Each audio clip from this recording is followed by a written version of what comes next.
This is Atomic Shinobi, and today I'm going to narrate second part of What If Naruto Was Sent to Another World by Tobi. If you enjoyed this video, please like, share, and subscribe to this channel. Now wasting no more time, let's start the story. Shaking his head, Naruto grinned and remarked, "Oh that.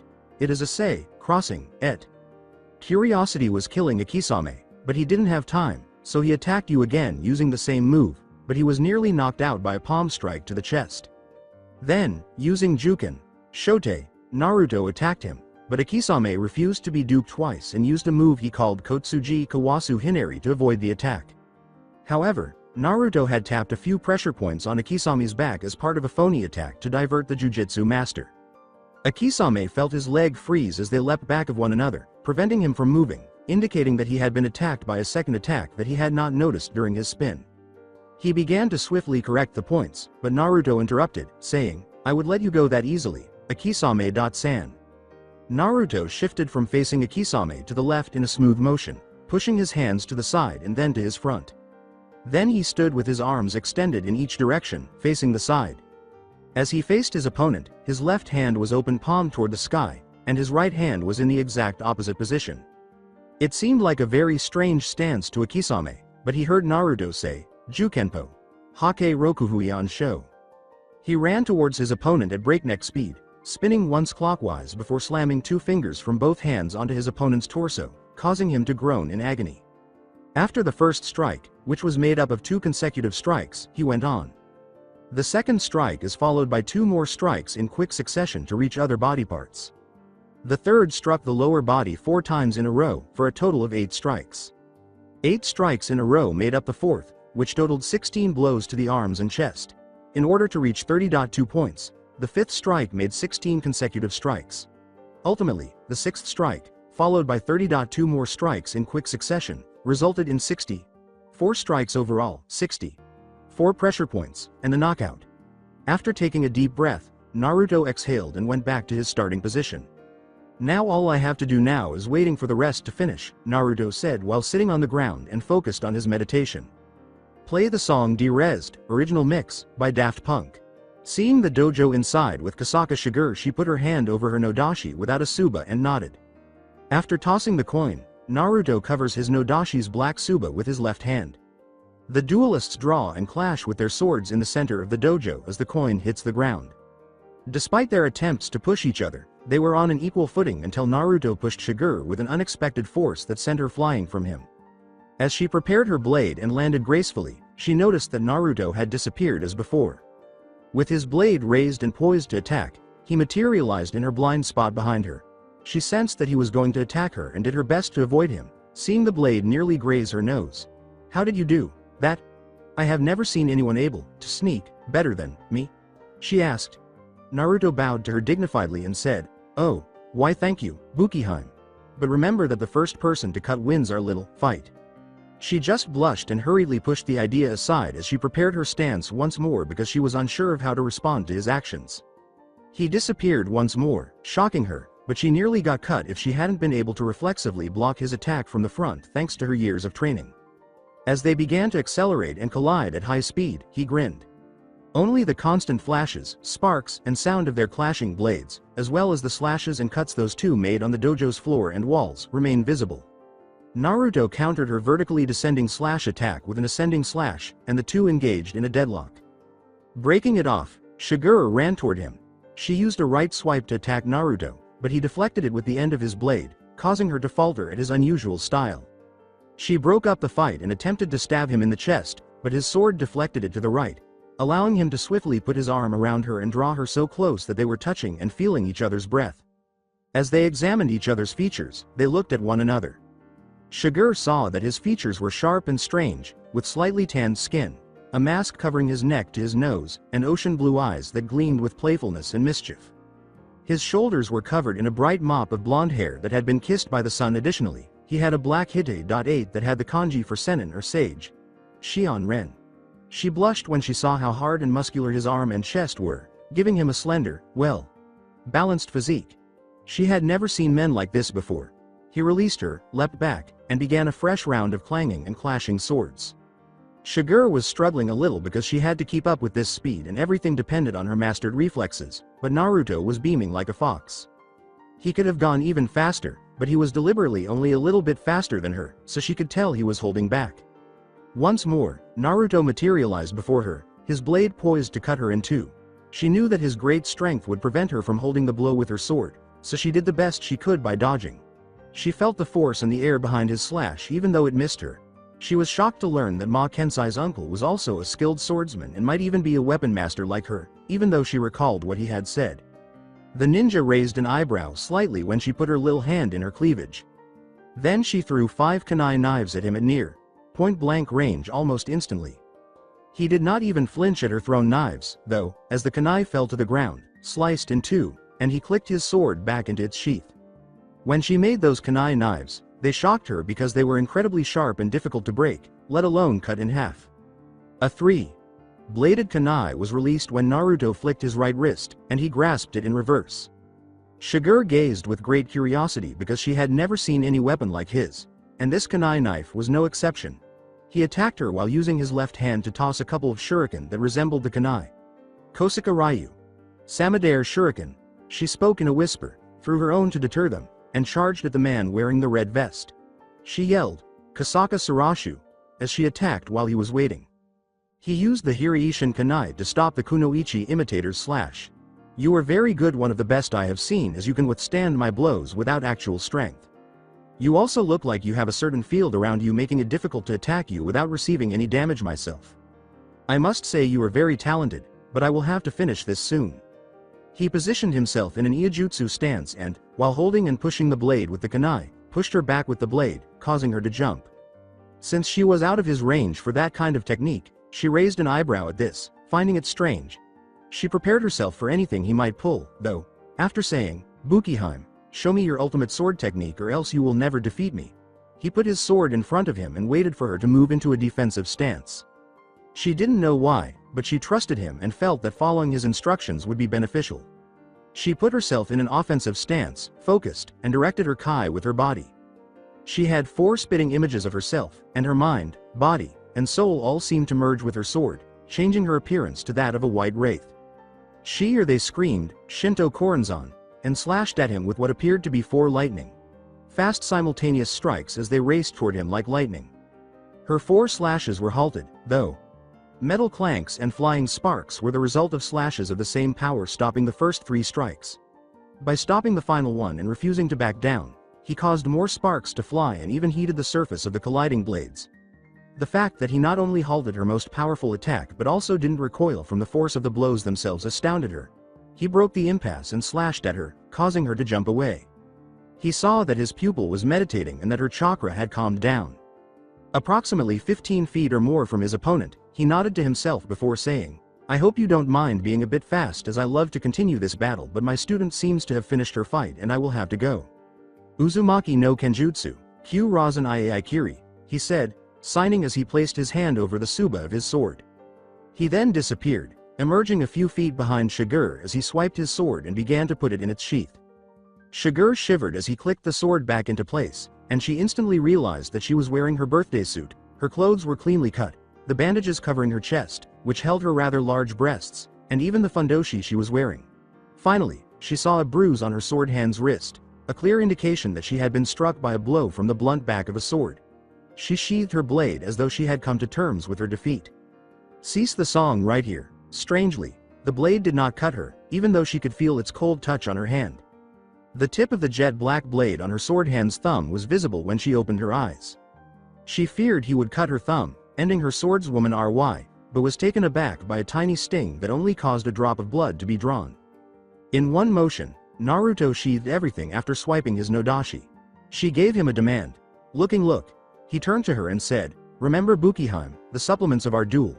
She blushed in shame, recalling her vow to go on a date if she lost now. His mouth formed a, "Oh." She will now go on a date with him after realizing the circumstances surrounding her.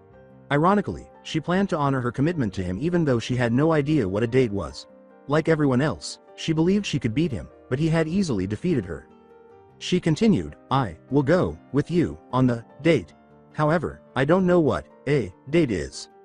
Naruto smiled as he knew that she had been fighting and training all her life and did not have any experience in being an ordinary girl and said, "Ask Kenichi.kun and Mew." Chan about it and I will help you during our date, Shiger. Chan. Now I will leave you as you need your modesty. I will see you all soon. He bowed gentlemanly and walked off as he simply faded. Maybe he can teach me some of his moves and technique, she thought, curious about how he accomplished that. Elders' meditation space outside the dojo. As they attempted to push one another, Naruto and the elderly man slammed their fists together. Naruto's stance caused the elder to raise his bushy eyebrows. He had never seen such a stance before. While Naruto's left hand and arm were parallel to his side, his right hand was open and outstretched, parallel to his shoulder, and his arm was bent inward. With his right leg slightly forward and his left foot touching the ground with his toes ready, his torso was oriented forward. As though he would move at any second, Naruto's body was coiling and flexing. As he was himself, Naruto was studying the elder. He saw that the elder was too at ease, as though he didn't see him as a danger. However, he still feels the power. If Naruto's power were measured, it would be comparable to that of Tobi. GG.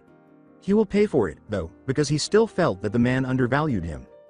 In a flash, Naruto leaned forward, disappeared before he had finished his step, and then reappeared a few feet behind the elderly man as he completed his step. The elder's body began to bruise and his clothes began to tear where he had been struck, giving him the sudden impression that he had been struck by a train. The elder then felt as though he was struck simultaneously on 7 different vital points.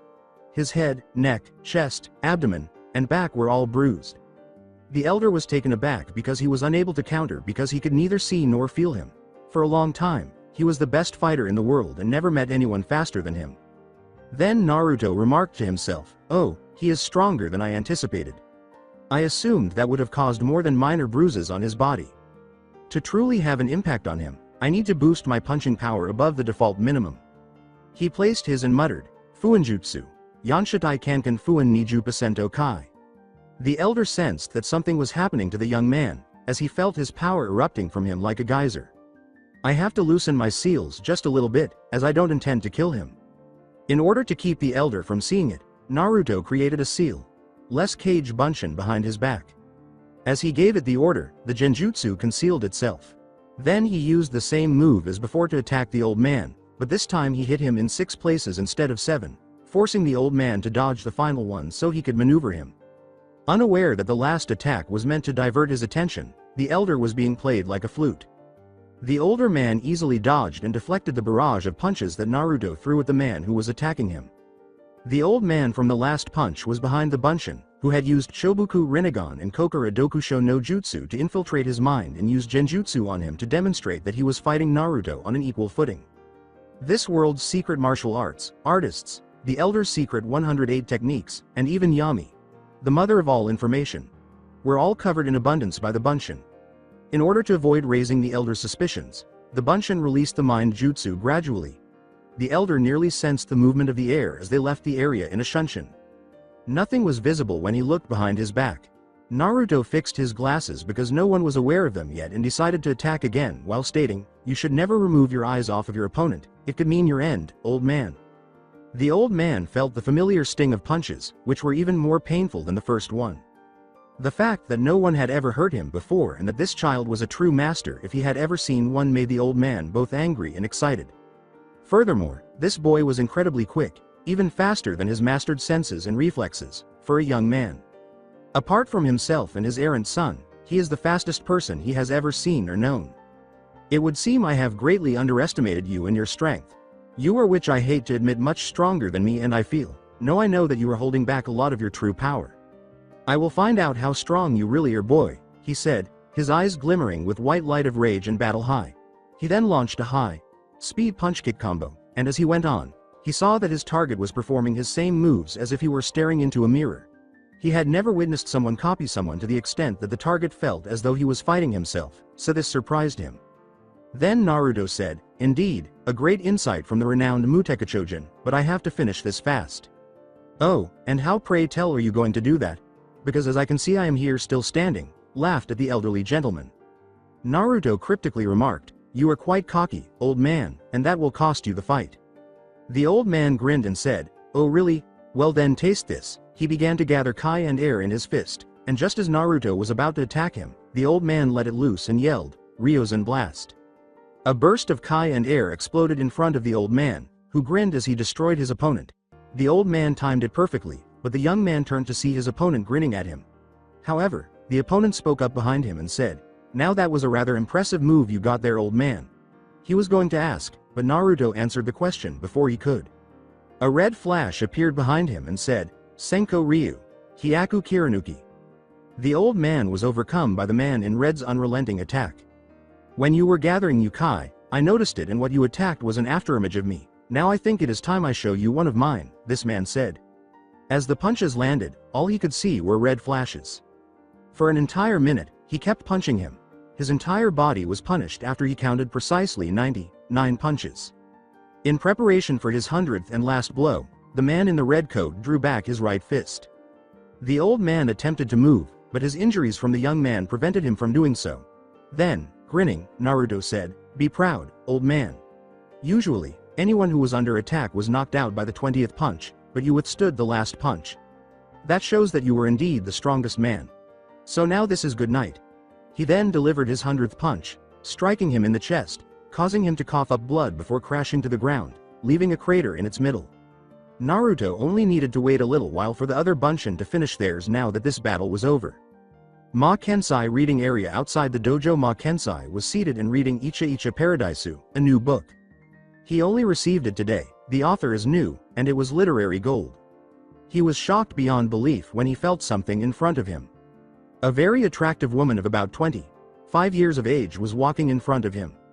She had a heart-shaped face, high cheekbones, a healthy flush, and sparkling sky-blue eyes. She also had a cute button nose. She exuded a very sexual aura and had long, gorgeous blonde hair that reached her heart-shaped, erotic ass. Her breasts were rather large and voluptuous, measuring about a G or I cup. She wore high heels and a Chinese dress that was extremely form-fitting. Kensai was on the verge of entering pervert heaven when she winked and pointed at him. "Oh, great mother of breasts," he exclaimed, grinning and laughing twistedly as he attempted to grab the young woman's breasts. However, he slammed into the wall with such force that he was knocked unconscious as the genjutsu dispelled Naruto's perspiration, since he didn't even need to fight this one and he had already won. He chuckled because this individual resembled his former sensei pervert and even behaved in the same way. Looking at the dead man, he reasoned that he could read his thoughts to learn about the world's martial artists and potential dangers. After activating his Chobuku Rinnegan and performing lightning fast hand seals, Naruto approached the older man and said, "Kokura Dokusho no Jutsu." Before placing his hand on his head, he eventually signed because this man was a super pervert, just like his mentor. He was going to wake him up for a fight, but he changed his mind and left the man there because he didn't need to fight him because he now understood how he fought and didn't have the heart to do so with someone who made him think of his deceased master. Since he didn't fight at all, he was bored and just sat there waiting for the other fight to end. The clones all teleported back to the temple after sensing that the original was done. In front of Kasara, who was meditating, the original went and said, "It is time to go." Kasara stood up and exclaimed, "Hi Shisho." Naruto grabbed her shoulder and vanished in an instant. After a week, Yami's headquarters 10 shadowy figures waited for one of them to begin the meeting in a pitch-black, eerie room. They all heard rumors that the Ryozanpaka dojo had lost. That was shocking, but not as shocking as the fact that Naruto the Rakudo Sennin was the only person to defeat the dojo. The Kengu Kishin, the same man who vanquished Masugetsu. They were all a little taken aback, but they were all very interested in who this strong character was. Additionally, he was interfering with their interactions with the Japanese Yakuza and Chinese Mafia in Japan. He had been ridding the government of the politicians and operatives who were working for them. Since government officials had begun looking into the remaining politicians and their connections, they were paranoid and watching over their shoulders. Their plans in Japan were being severely disrupted by this. In a deep, masculine voice, one of the attendees then uttered, "So why are we here? We were supposed to meet next month." Another individual with an icy tone replied, "The reason we have this urgent meeting is the fact about the rumors that involve the Ryozanpaka dojo. As to whether they are true or just rumors." "Oh, and what would these rumors be?" a rather large shadow said with a cheerful accent, laughing. The person with an icy tone said, "The rumors say that the Ryozanpaka, which is the strongest dojo, has been defeated by an unknown. We have all heard of the martial artists or organization that was cleaning the streets of criminals and the Japanese government of corrupt officials. They were not the Ryozanpaka as they did not have the means or finances to operate in such a way." All of the shadowy figures in the room were taken aback by this since they had been battling against them for years and now someone else had done it. So what you are saying is that there is a third party involved. This third party is also involved in the defeat of the Ryozanpaka? A lovely, soft female voice asked. Yes, but my spies are not sure as they cannot get close to the Ryozanpaka dojo without arousing suspicion, said a different individual. A tall man in the room said, but I will have to warn you all, the Rakudo Sennin is mine to kill, in a deep, irate voice. Meanwhile, Ninshu Temple in Naruto, while working in the forge creating new shinobi weapons and tools, Naruto was perspiring profusely when he sneezed. He laughed as he went back to work, rubbing his nose and saying, oh, someone is talking about me, and they seem to be very angry too. Back at the headquarters of Yami, oh, the great Kengu Kishin is angry that a much younger man defeated him like he was a child, the same band's booming, accented voice said. The Kengu Kishin, identified Masugetsu, said, I am not angry, you masked freak. I am just upset that I have underestimated him and he would be a worthy opponent to test my skills on. Anyways, we must know who this Rakudo Sennin is first. Then if he is a Satsujinkan, we ask him to join us. However, if he is a Katsujinkan, we should destroy him as soon as possible. From what we heard from Sugetsu-san, this man is too dangerous to be left alone as a wild card, said the woman again. As they left the room, they all gave nods of agreement. All of them, however, had begun to develop their own theories about the enigmatic Rakudo Sennin. After a week, Ninshu Temple in Naruto, as he took Kasara's training to the next level, Naruto was sitting on his porch in his Anbu attire, meditating in the evening. On the pond's surface, Kasara practiced her Neko no Sume Ryu Taijutsu style while engaging in combat with a few Mizu Bunshin. Since women typically have less chakra than men but more control over it, Naruto needed to boost her chakra capacity, stamina, and endurance before he could begin her new training. A recognizable voice in Naruto's mind asked, so young sage is this, your new disciple in the arts of ninjutsu? Oh, it is great to hear from you, great one. How are you feeling now? As I recall, during the battle and the portal you have had quite a ride. Naruto was taken aback because he had assumed the great Jubi was angry or too sleepy to speak to him. The Jubi laughed as he said, ha ha ha, you are quite right, Naruto-kun. I have never been so tired in my entire existence. So what is of this new world and the people in it? Do you think you can live here as they do? Well, said Naruto, people here have little to no chakra at all, therefore are ninjutsu, genjutsu, even fuinjutsu are impossible for them to do, but they still have taijutsu and shurikenjutsu. I am a cage-level shinobi, therefore I have to make my own village or school at least. Good, replied the Jubi, however Naruto-kun, what about you settling, finding a mate and starting a family of your own? The girl with the cold but beautiful face is perfect for your stupid and annoying nature, hee hee hee. Naruto was so shocked by what he had just heard that he fell. Stop talking. I'm not dumb or obnoxious, okay, Naruto shot back as he stood up once more. The Jubi laughed uncontrollably, and he stopped listening to it. As he muttered angrily about perverted demons Biju, he walked to Kasara, who was still training with Mizu Bunshin. He then walked to the lake's edge and yelled, enough! The Mizu Bunshin fell back to the water from which they were formed. After jumping, Kasara landed beside her master. Hi Shisho, she said with a bow. Kasara, I think it would be best if you take the rest of the day off. As you know, I have to go to the Ryozanpaka dojo, and I do not want your parents hating me for keeping you here. Therefore, you are to take a break of 3 days starting tomorrow morning. How does that sound? Said Naruto to his first student. The girl stood up and gave him a heartfelt hug out of joy. Although she didn't voice any complaints, she missed her parents and wished they could see how she had changed. She blushed at her foolishness and instantly released her grip after remembering who she was hugging. Kasara, Chan, I will have to give you a weapon that I think will suit you perfectly when fighting in close quarters. Her Shisho grinned and laughed at her actions. He gave her a plain looking black bracer with a black metallic rectangular shape in the bottom, which she accepted with a perplexed expression. He began to explain after noticing her expression. This is a hidden blade for you in case you are fighting an armed enemy and you are without a weapon. This weapon is rather advanced as all you have to do is add chakra to it and it will activate like so. Just keep your fingers and hands span upwards to prevent any injury. He channeled his chakra through the bracer after placing it on his left arm. As metal appeared and transformed into a black gauntlet with a black blade that popped out smoothly and black metallic shield plates on the other side, the bracer began to glow faintly with chakra. Kasara gazed at the armored gauntlet's exquisite design and craftsmanship. According to Naruto, you can use it as a shield and dagger as well in combination with the katana and fight multiple enemies at the same time, and all you have to do is this.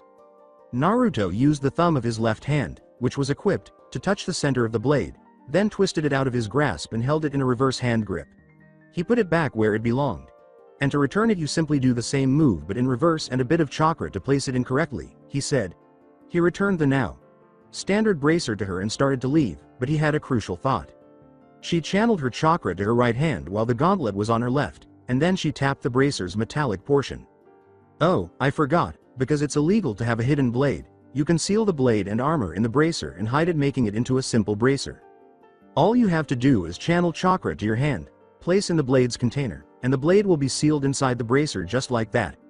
Then, as the blade and shield disappeared, a variety of seals covering the metal components of the blade and plates that had turned a pale blue emerged. She grinned as she glanced at her Shisho, who had put in a lot of effort to prepare it for her. Thank you Shisho, I will always cherish it, she said, bowing respectfully. Then he said, okay, have a good night Kasara. Chan, as I have a big day tomorrow. By the way, would you like to go home now or tomorrow? Now, if you don't mind, Shisho, Kasara interrupted. Naruto put his hand on Kasara's shoulder and said, okay then, before they both quickly disappeared. The home of Kasara's parents, Kasara and Naruto, both showed up in front of the Nanjo household's suburban house. Naruto continued, okay Kasara. Chan, here you are. But don't forget to train and finish your small issues as well. Kasara bowed and exclaimed, hi Shisho. Naruto grinned and replied, okay, see you then. After witnessing the master vanish, Kasara went to knock on the door and was met by her parents, who appeared to be fighting or something. Both her father's clothes and her mother's red hair were in disarray. Knowing what they were doing, she blushed, but she kept it to herself because she thought it would be awkward. She simply said good night to them and went to her room, grinning. Ryozanpaka. After emerging atop the Ryozanpaka, Naruto sat down, used his Chobuku Rinnegan dojutsu, and found the masters. In their main room, the Ryozanpaka dojo's masters were having a war meeting to talk about the Rakudo Sennin, also known as the Sage of Six Path. As a result, Miu and Kenichi are hiding behind doors and listening in on their followers. With the exception of Shiger, they have all been attempting to forget the beating they received at the hands of a younger person. Using the Shunshin no Jutsu, Naruto emerged in the same room as the masters and hid in the ceiling shadows. He chose to wait and listen to their conversation after settling into the lotus position. To get his fellow master's attention, Akisame coughed. He was aware that everyone, including the elder, was still haunted by the beating they had received. Lady and gentlemen of Ryozanpaka, we have kept ignoring this circumstance for far too long. Let me state the facts that with our defeat at the hands of the sage, he said, clearing his throat, but he was cut off by a gloomy atmosphere that seemed to pervade the room. As I was saying, as he had done the virtually impossible, defeated us all by himself, including the elder, and I think that he was even holding back as he fought us. There is more to it as well. If he was with darkness, he would have killed us already, but he did not. But now all of you must tell the rest of us, how did your fights go? Akisame coughed into his hand as he went on. However, everyone except Elder Furinji Hayato appeared shocked. I think that, no, I am positive that Akisame-kun is right about this. As I fought him I noticed that he could have killed me a couple of times but did not. I think he has much more power than he let on. When we fought he had a very strange style that I have never seen or heard of before. However, based on how we fought it was focused on speed, as I could not even see him move and I only able to react at first due to him miscalculating my strength. But then he did not give me any mercy and knocked me out quickly before I could see more, the elder continued. The Mutekachojin himself was no match for this enigmatic martial artist, and all the mastered scowled. Sakari Shio sighed and replied, I had the same feeling too. He was way faster than anything I have ever seen, and above that I did not even give him a bruise until I used one of my secret moves. He was like a bullet after that, as he said I have showed him an awesome move and it was his turn and wiped my ass all over the place. Appa. I have found someone to fight with that would not die, and he also knows Maui Tai and Maui Boran too. Apachai. He was very strong, Appa. Even stronger than my old master Apapa. Apachai grinned and said, surprising the other masters who believed he had a distinct style. When I fought him, Akisame recalled, he used a strange style he called the Jukenpo or Juken. What's strange was that not only were his attacks very strong, his defense as well. He attacked me in a way that made me look like an amateur. Not only did he prevent me from attacking, he countered me perfectly as if he could see into the future and had no blind spot or weakness. He was rather cold and calculative in his moves. He defeated me very easily and could have killed me as easily. The masters laughed at him as Miu's perspiration fell when she thought the word, pervert. Kensai then said, I did not fight him at all, as I was knocked out and did not even see him. All I saw was this golden goddess and then everything went black. I wonder how this goddess looked. Kenichi was blushing as he considered what his Sifu would call a goddess. The perverted man who reminded Naruto and Jubi of Jiraiya and the fact that they used Tsunade as the goddess had them both laughing uncontrollably in the mindscape. He smirked as he recalled the attractive woman he was going out on a date with today. Oh, that's good, Naruto thought, because they never realized that they weren't fighting the real me or how I fought them all at once. They must be the kind of individuals who only consider fighting. The masters paused their laughter and turned to face Shiger, who flushed as she recalled her loss. She paused, then said without the customary pauses, also Kasaka women must honor the deal made between a man and a woman. He was graceful and very powerful. He was very fast and he could have killed me anytime, but he didn't do it. I have made a deal with him, too. It appeared as though they were going to question her about it when they heard a familiar voice say, I am very happy to hear you say that, Bukiheim. Also, I would like to say what our deal was, ha ha ha. The masters all stood up instantly and then turned to face the man in black who was speaking. He wore a dark gray flak jacket with numerous special pockets, a black heavy cloth Hide.8 with the Senin kanji in the center, a pair of black khaki pants with grayish bandages wrapped around his shins and black shin guards on top of his legs, and a black uniform with 2 bands on each sleeve and a pair of black bracers. Over his regular clothes, he wore a long, sleeved, black, hooded coat that was closed on the front by a thin crimson-red rope and adorned with motifs resembling crimson flames on the edges. As if he were a ghost, the man suddenly materialized out of the shadows, surprising the master by not being noticed until he made his presence known. They all gave him a fixed look as the man in black exclaimed, "Yo!" while waving his hand. Then, as he raised both of his arms in a calm gesture and made a gentleman's bow, he said, "I have not come here for a fight," while Kenichi and Mew were perspiring and wondering, how the hell did he just appear out of nowhere? How can he say, "Yo," with such composure? Like that? Oh really now? Then why are you here there? What are you to us then? Replied the older gentleman.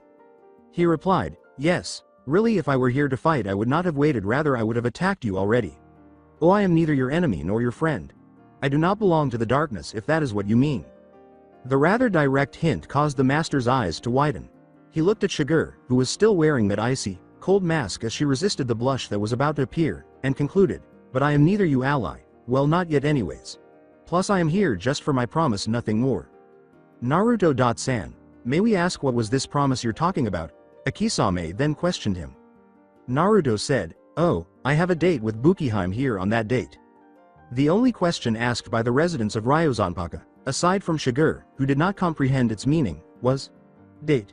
While Kenichi found it frightening that his weapons instructor was going out with what might be the strongest man on the planet, Mew found it romantic. Naruto said in a bored tone, "Oh, don't be such children. I am going to take Bukiheim on a date, but it will be next week. By then she would have learned all she can on the subject from your 2 disciples," pointing to the young disciples who were still hiding behind the door. As he approached Shiger, who tensed up, ready for anything, he grinned at them. In a gentlemanly gesture, he took her hand and, with a single, fluid motion, lowered his first face mask and planted a kiss on it. Then, without anyone noticing, he put it back on and used the same hand to hold a medium-sized silk bag. Then, his sapphire blue eyes captivated her as he looked directly into her eyes. He seemed to be looking directly into her soul. She then caught a glimpse of his sorrow, which he promptly covered up. He retreated a few paces before he vanished into the darkness. When he vanished, everyone blinked in shock. The awkward silence was then broken by Mew, who asked, "Shiger.san, what did the Rakudo Sennin give you?" Shiger took a deep breath as she opened the bag, blinking as she blushed at Sage's gesture. But what she discovered was an exquisitely designed wakizashi, accompanied by a blood crimson evening kimono and a black wood tsuba and sheath. A black-haired kunoichi fighting an oni in the rain was depicted on the kimono. It was an extremely lovely, light, and well-made kimono. When Mew saw the exquisite clothes, she had stars in her eyes. The wakizashi, which measured 80 centimeters in length, came next. A crimson rose flower with a long, prickly stem that entwined the entire sheath was engraved on the tsuba and adorned the blade. It was considered a masterpiece by every master in attendance. Shiger was stunned into silence, though, when she understood that although the wakizashi was a young weapon, it was still made in the same, if not superior, and refined manner as the lost crafts of authentic Japanese steel forging. Kuro Arashi's Nodashi sword gave her the same sense of power that she did. Since they were both constructed in the same manner, they were both strong swords. She experienced a feeling of happiness that she had never experienced before. She could feel the warmth of his soul through the steel of this wakizashi sword. In contrast, her father's sword was hard and cold, yet she could still feel his presence through it. She never thought she would come across a sword like that. Her father lost his right arm when he attempted to steal this exact item. She kept thinking about how a man her age could accomplish such a feat. Samurai would search for him from all over Japan. The elder who had coughed then caught her and everyone else's attention. Akisame responded, "Kasaka Shigur, what do you think of the young Sennin? Will you be alright with his terms?" She said, "I am." He won fair and square, contemplating, "What kind of man are you, Uzumaki Naruto?" When she saw his eyes, she experienced a sense of kinship that was similar to what she had experienced while growing up with her father in the mountains. She wanted to be there for him because of his depressing and lonely aura. At nightfall, Central Tokyo Park Nanjo Kasara was dressed in civvies, which included a black shirt with the name Neko written in red and blue jeans. Although it was now fall, she was still wearing her brown boots and an open black hoodie. While strolling through the park, she witnessed a local gang harassing an elderly couple. Making no sound, she used her chakra training to climb it while hiding in the tree shadows. Then, just above the group and the couple, she squatted on a tall branch. "Oioji.san-yo," exclaimed one of the thugs, "just give us what you have and we will let you pass." The elderly man stood up to protect his wife behind him and said, "We have nothing of value that would interest you." As he began to evilly approach the elderly couple, one of the thugs said, "Oh, then y'all won't mind if we search y'all now, do y'all?" Seeing enough, Kasara swiftly zipped up her hoodie and pulled it on over her face. She leapt to the ground and landed protectively in front of the older couple. The same thug who was approaching the couple exclaimed, "Teme. Who the fuck are y'all?" as the thugs were taken aback by her unexpected appearance. Everyone was shocked by the rather feminine tone of the person in the black hood's voice as their attacker responded in an icy tone, "I don't give my name to trash who would rob the helpless." "Don't worry Gigi.san, Obakan, I will protect you," she said, turning to the elderly couple and speaking in a gentle, kind voice that contrasted with the one she had used just a moment before. Collectively, they responded, "Arigato gozaimasu, Shoujo-chan." The same jerk who had called her out attacked her from behind after becoming distracted by the girl wearing a hood, believing that, as a girl, he could easily subdue her. Tragically for him, she was aware that he might attack her, so just as he was about to grab her, she surprised him with a bullet punch that sent him flying and knocked down a couple of his friends behind him to the trees. She then gave them a look that simply said, "Move one step and I will kill you." And the gang noticed her green eyes, which resembled those of a cat. She also started to reveal a great deal of murderous intent to emphasize her unspoken order, which caused the whole gang to freeze in terror. But the thugs were so frightened by this that they began to flee from her. With a sigh, Kasara removed her hoodie and turned to face the couple. With a small wave, she departed after saying, "Please be careful. You were lucky I was walking through here when I did. But anyways, have a good evening, stay safe, and goodbye." However, she was so furious that she failed to notice that a group of girls she knew well were watching her. The king replied, "We finally found you Nanjo Kasara and now we will settle our score." After 15 minutes, Ryuzanpaka Haruo Nijima exclaimed, "Kenichi. Oi Kenichi, where are you?" Shirahama Kenichi, his reluctant assault commander, was the target of the young, strange alien impersonator. He was fortunate that the dojo's small door was open, but the dojo was quiet, which he knew was a sign of trouble, in contrast to the customary greeting and pursuit from the quiet and odd Kunoichi.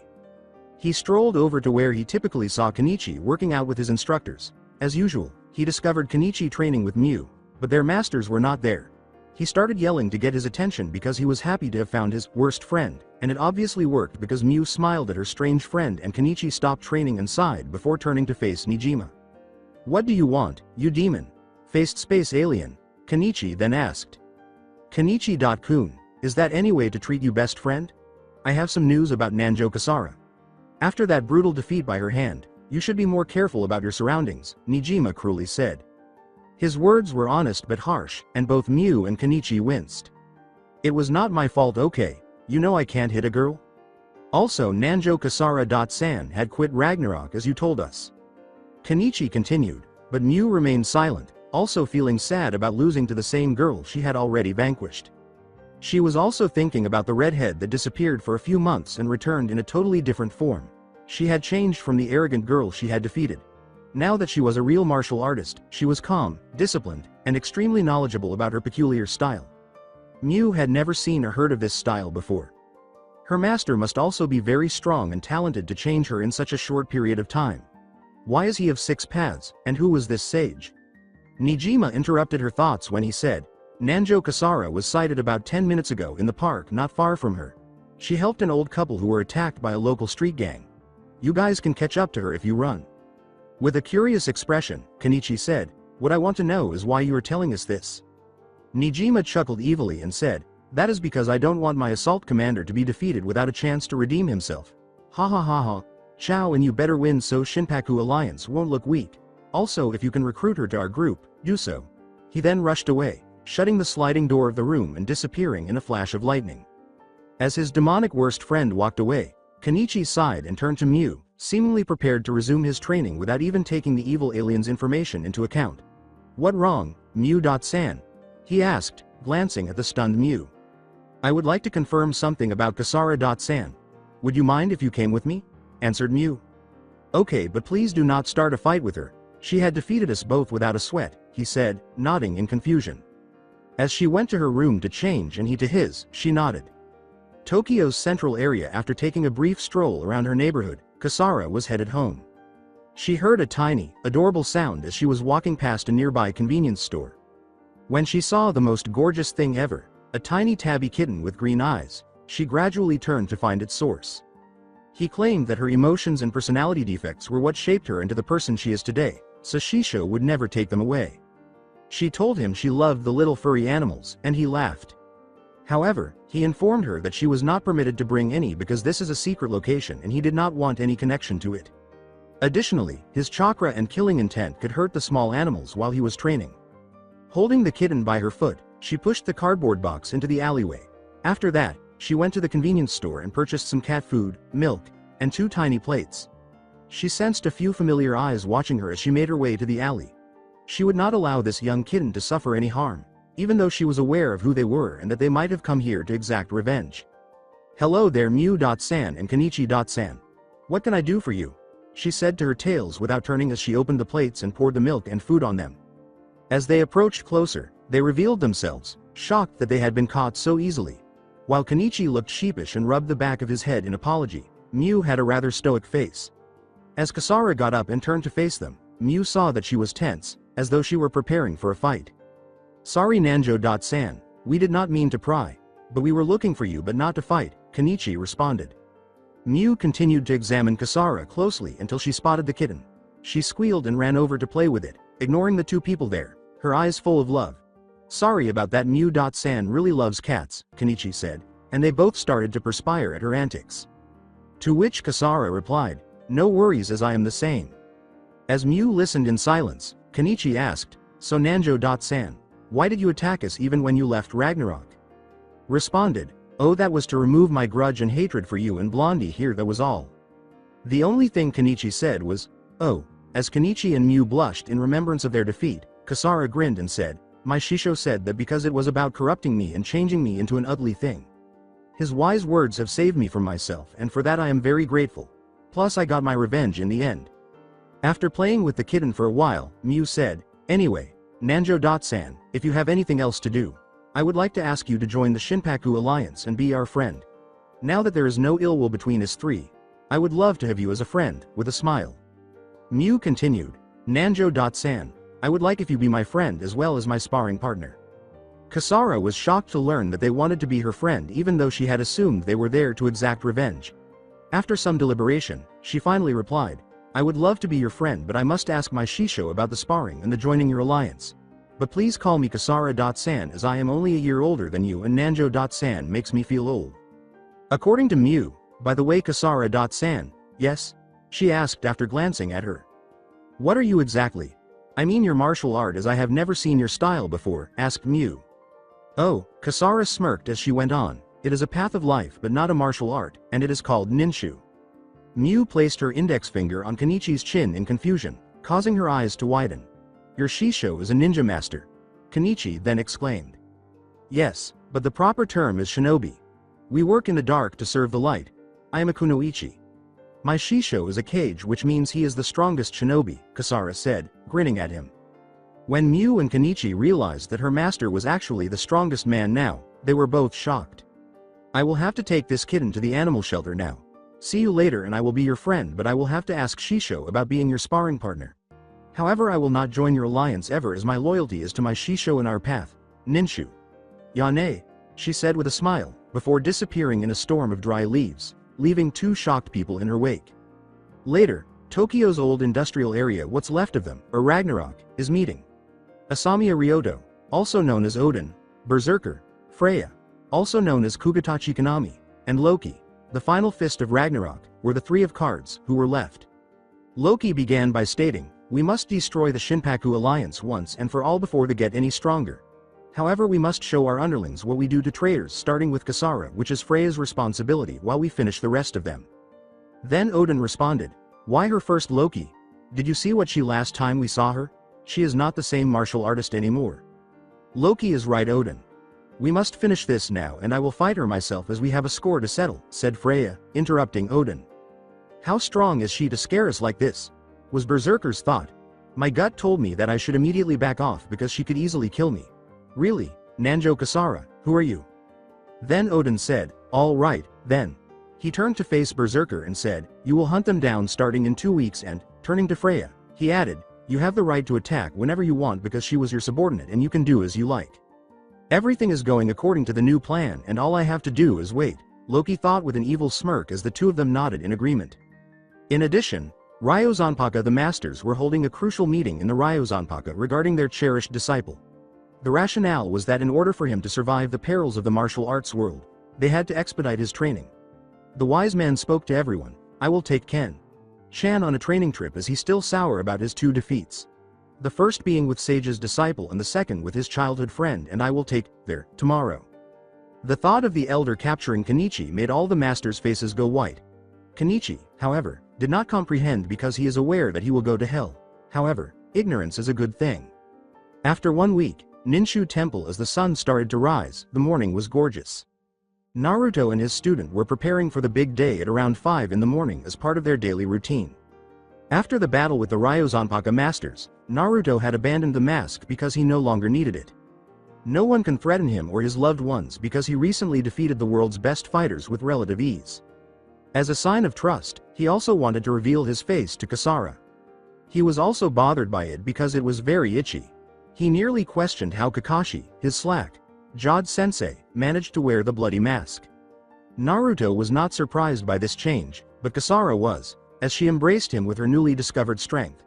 He was surprised, though, by her fondness for cats and similar objects, which is why he has whisker marks. She whispered, rather than yelled, "Kya," as she embraced him with her bountiful assets. "Kawaii." She apologized when she regained her composure, but he dismissed her since he was to blame for keeping his face hidden for so long. Naruto and his student, who was still wearing her pink cat pajamas, had sat down to a traditional breakfast consisting of salmon, steamed rice, and tamagoyaki. He always looked forward to breakfast with his students in the morning. This was actually a result of his upbringing, eating breakfast by myself, always alone. Since Sakura and Hinata were the only girls who ate with him, he recalled both of them. He thought back to how they had both loved him, but he was unable to reciprocate. Fortunately, Naruto was friends with the nobleman Hinata was to marry after saving his life on a mission. During the war, Sakura began dating Rock Lee, another of Naruto's friends, while she was in the hospital training to become a new combat medic ninja. He wished them both the best and was very happy for them, but it made him feel even more alone. Then, when he discovered Shiger, Kami-sama gave him a reason to live. Naruto had been looking forward to this day since he had been promised a date with Shiger-chan, his Bukiheim. But, since he had to pick her up at 4 in the afternoon, he had to wait. He knew she was a fairly traditional girl from Akisame-san's recollections, so he planned this date for a week to surprise her. Furthermore, like his father before him, he had a deep affection for strong women. It could be the Namikaze clan's alleged curse. He chuckled at the thought, but sadly, he had discovered his opposite but equal counterpart, his yin to her yang. He was loud, but she was quiet, and she was everything he wasn't. While he would babble on and on, she would say a few words. But above all, she exuded a serene and cool aura that attracted him to her without any apparent reason. Beauty is said to be able to soothe the beast. As he remembered to give his disciple her newly modified morning Tor AHM training, he stopped thinking. She was waiting for him in the dojo because she had already left. He was getting ready to visit his first disciple, so he stood and stretched a little. When Naruto arrived at the dojo where his pupil was, He discovered her wearing her training outfit, which included a chainmail undershirt and a gray kunoichi gi. He smiled when he discovered her meditating.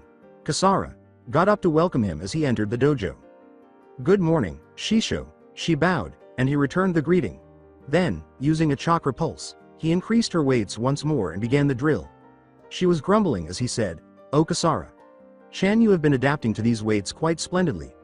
Therefore, I will have to place a chakra limiter and a restriction seal on you to increase you chakra reserves again. Later, I will teach you a couple more jutsu and a couple of new chakra controlling exercises as well." She winced, realizing why her master was acting in this way. But every time she began those pointless chakra control exercises, she couldn't help but get annoyed. Since her Shisho fulfilled his promise to her, she will do everything with a smile on her face. The fortitude to forge her own route and master herself.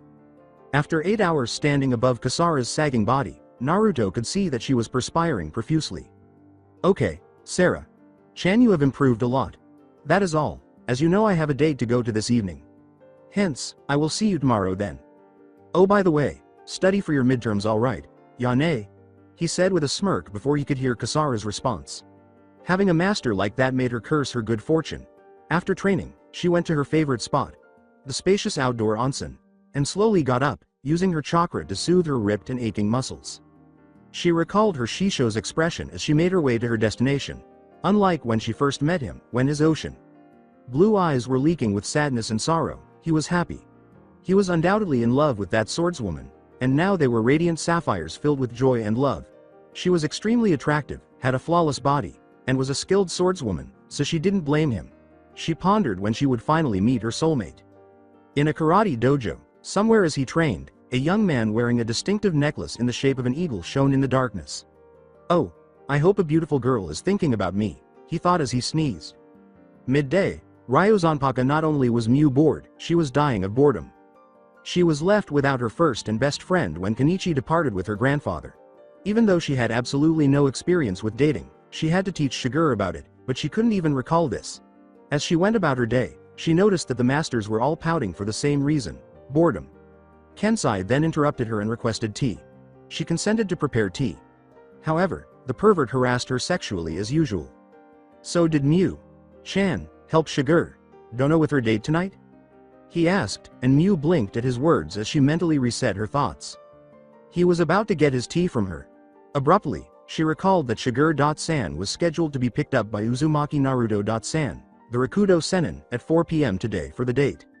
Mew dropped the teacups that the Kensai expertly caught at the last second while she was running to Shiger's room. Then, with his eyes gleaming malevolently, he sighed and thought, "Oh, so she forgot? Okay, I'll watch a funny scene now.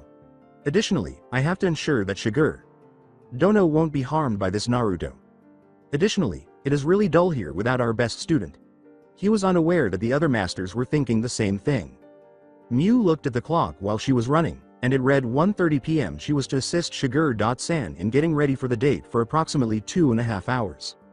She knocked on her door 3 times after taking a deep breath to regain her composure. Then she went inside and saw Shiger sitting with her sword on her lap, meditating. Her right eyebrow twitched slightly at the sight in front of her. She was amazed at Shiger-san's composure and coolness. She continued, "Shiger-san, do you know that today you will go on a date with Uzumaki-san?"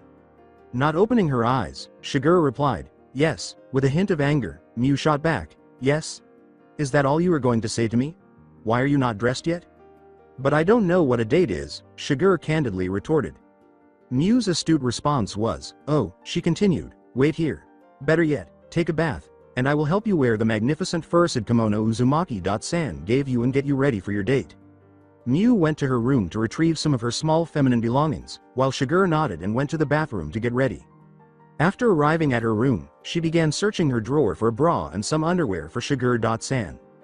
Well, you might wonder, why? Since Shiger-san always covers her modesty with a fundoshi and bandages and binds over her chest, she was certain that she didn't have any. Then she recalled accidentally purchasing a pair that was too large for her. They were a full support bra and white underwear. Mew was aware that her breasts were large for her age, which she found to be both a strength and a weakness. It was a boon in that it gave her a great sense of self-worth and beauty, but it was a curse in that it made her the focus of all the perverted, hormonal men, making her the target of jealousy and animosity from other women. Because she was a growing girl, she had to buy more frequently than most and ended up purchasing a pair that was much larger than her actual size. She forgot about them because she didn't have the time to return them. She was now grinning while assisting her first female friend. She left her room after gathering the other items she required, such as a comb and hair creams. That was Shigur's thought while she was bathing. Why am I experiencing this strange sensation? I'm thrilled that someone finds me attractive and desirable, but I don't know why I keep thinking about him or having dreams about him. I had never lost a duel to anyone before except him. Despite his immense power, he chose not to harm or even kill me. What does that signify? Regarding this, what did Shisho say to me? After cleaning and scrubbing her body, she got into the tub to unwind in the warm water.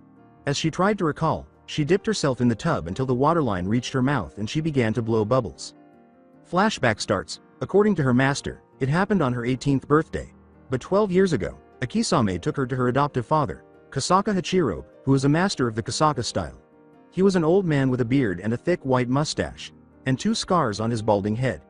He typically wore traditional robes and had an eye patch over his right eye. He never left home without a fan. In any case, her father and master called her on her 18th birthday. She was surprised when he began, but she remained silent and waited for him to finish, saying, "Shigur, listen well. I am getting old now and I don't have much time left. As you know, I have shown you how to fight and master your weapons using our style, the Kasaka style. Now you are my sole heir and my daughter, so you must carry on my name and techniques. Therefore, you must follow our customs and rules. The reason is that I would like you to marry a warrior of your choosing. However, there are certain conditions that must be made first, am I clear?" After giving a nod, she said, "Yes, Shisho." He replied, "Firstly, he must be stronger than you and must to defeat you in battle. Secondly, he must kind, honorable, and worthy. Thirdly, if these conditions met, then the marriage is final. Oh, before I forget, I will tell Akisame.kun so he can be sure that these conditions are met." Knowing what he had just said, she turned to face him and said, "No, Shisho." Flashback closes. Since no one had ever defeated Shigur before, she was flushed, but he did it without getting any scratches. She was also curious to see his face behind that mask.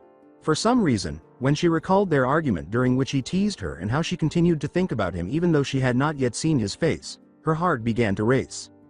It was not the warm water that caused her to flush more deeply.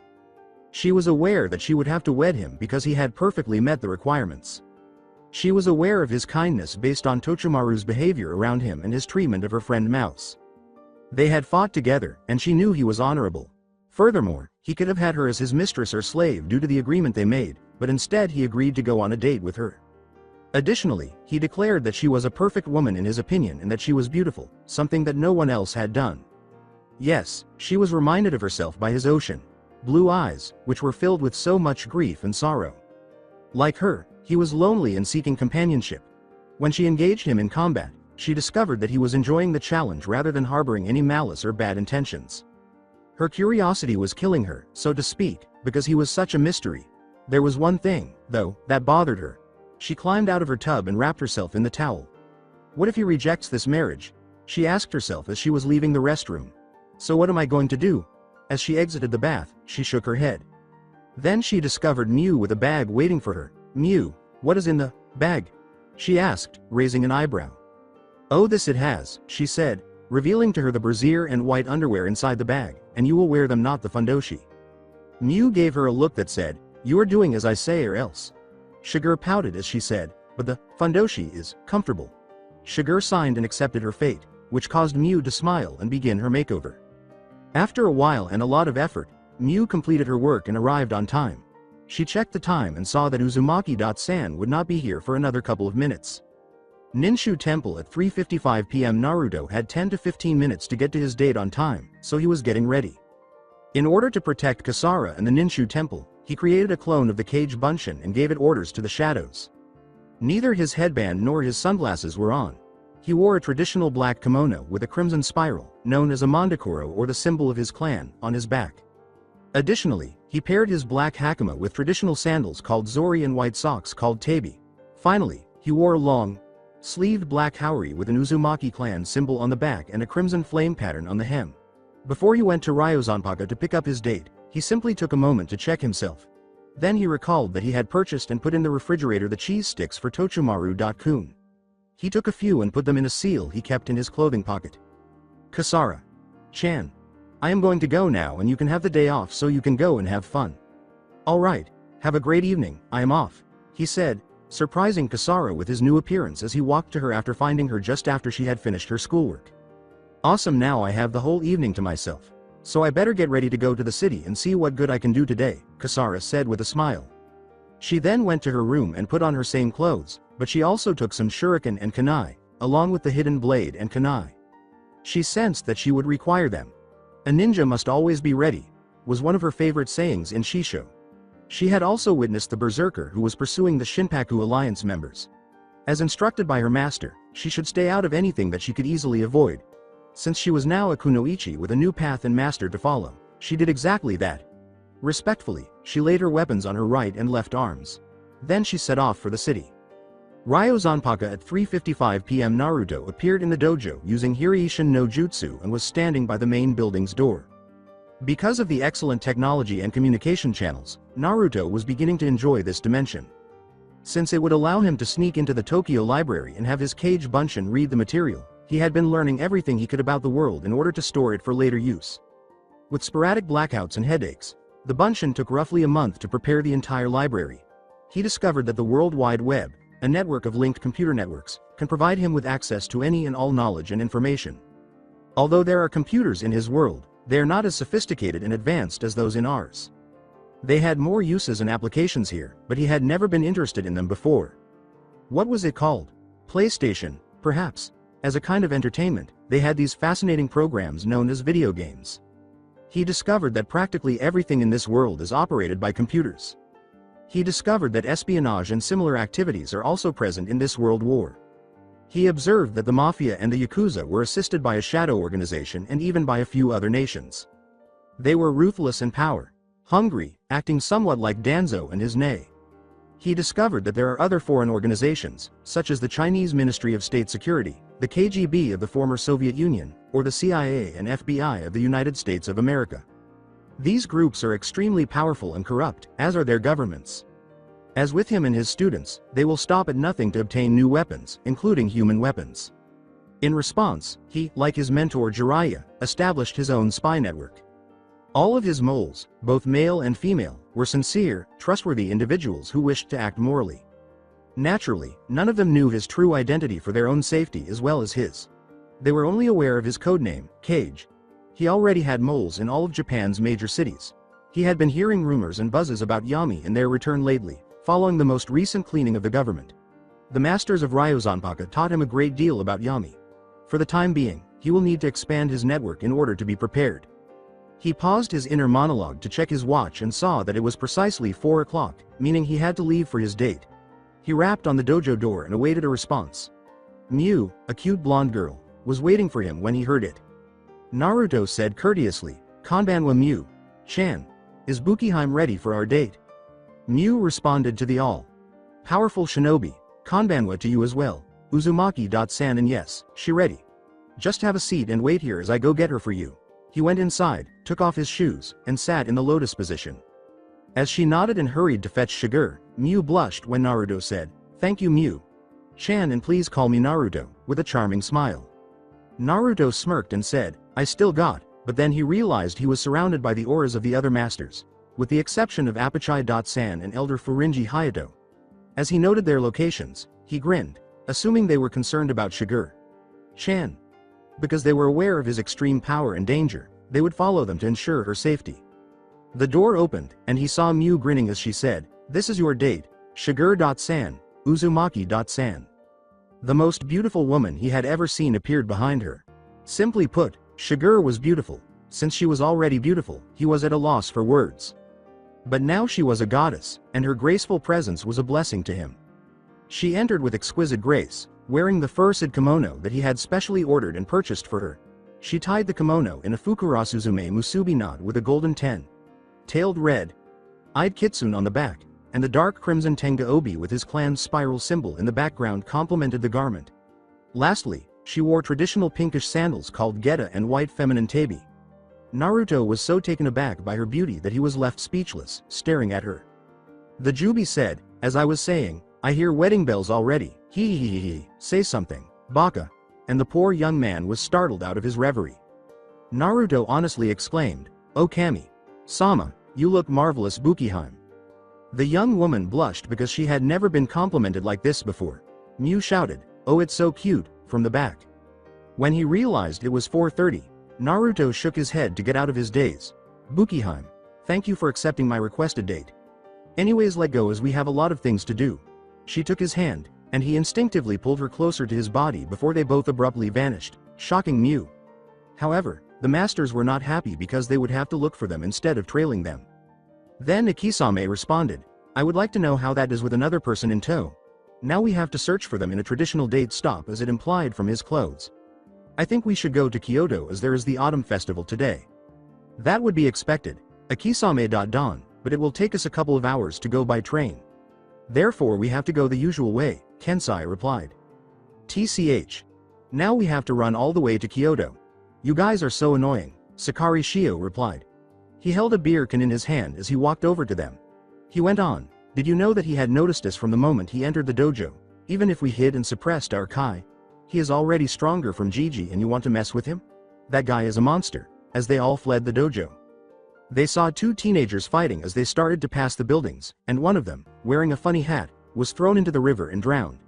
Since they would be late to follow that Naruto character, they cursed. They discovered that the young man was a friend of their disciple and that he was calling out to them after saving him. After returning to the dojo and tending to the young man's wounds, they started hunting again. Kyoto, behind the shrine, in the town square where the Matsuri, or festival, was held, Naruto and Shigure made their appearance. Shigure, still stunned from using his jutsu, was released by Naruto. Was all she could say. "Oh sorry about that, I just did not want your friends following us. However they might be on the way as this is the only festival at this time of the year," Naruto replied. Shigure asked, "Oh, are we in Kyoto? How did we get here so quickly? What are you?" The final question caused her normally stoic face to flush, and Naruto added with a smile, "And finally I am a shinobi. A cage meaning that I am the strongest shinobi you ever met." He said, "Yes, we are in Kyoto, the town square to be specific. As for your second question, let's just say it is a family secret and if you want to know we'll have to be family first." "Where to, Naruto-kun?" she asked as they walked to the festival, and she merely nodded. Naruto remarked humorously, "Oh, I thought it was the girl who would decide things on a date." Shigure's face turned to a tomato as she said, "I never went on a date before." Naruto chuckled as he said, "Neither have I, which is good because I would not have found you then if I was dating someone else now, would I?" Shigure was ecstatic, and her heart started to swell for some reason. Unaware of the reason, she smiled softly at Naruto, feeling as though she could be happy. "Did you, Bukiheim, know that you have the most beautiful smile I have ever seen?"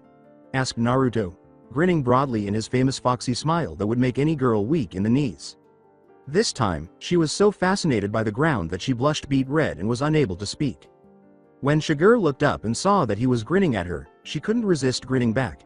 "Anyways, what would you like to play first, Bukiheim?" he asked. Now that they were at the festival, with various vendors and games everywhere, they began playing the shuriken targeting game, which they both enjoyed and won, shocking the owner. Shigure joyfully embraces the 9-tail fox cuddly doll Naruto got her, and he proudly wears the whirlpool medallion she got him. Later on, they were eating in a traditional ramen restaurant. During their brief conversation, they inquired about one another's lives.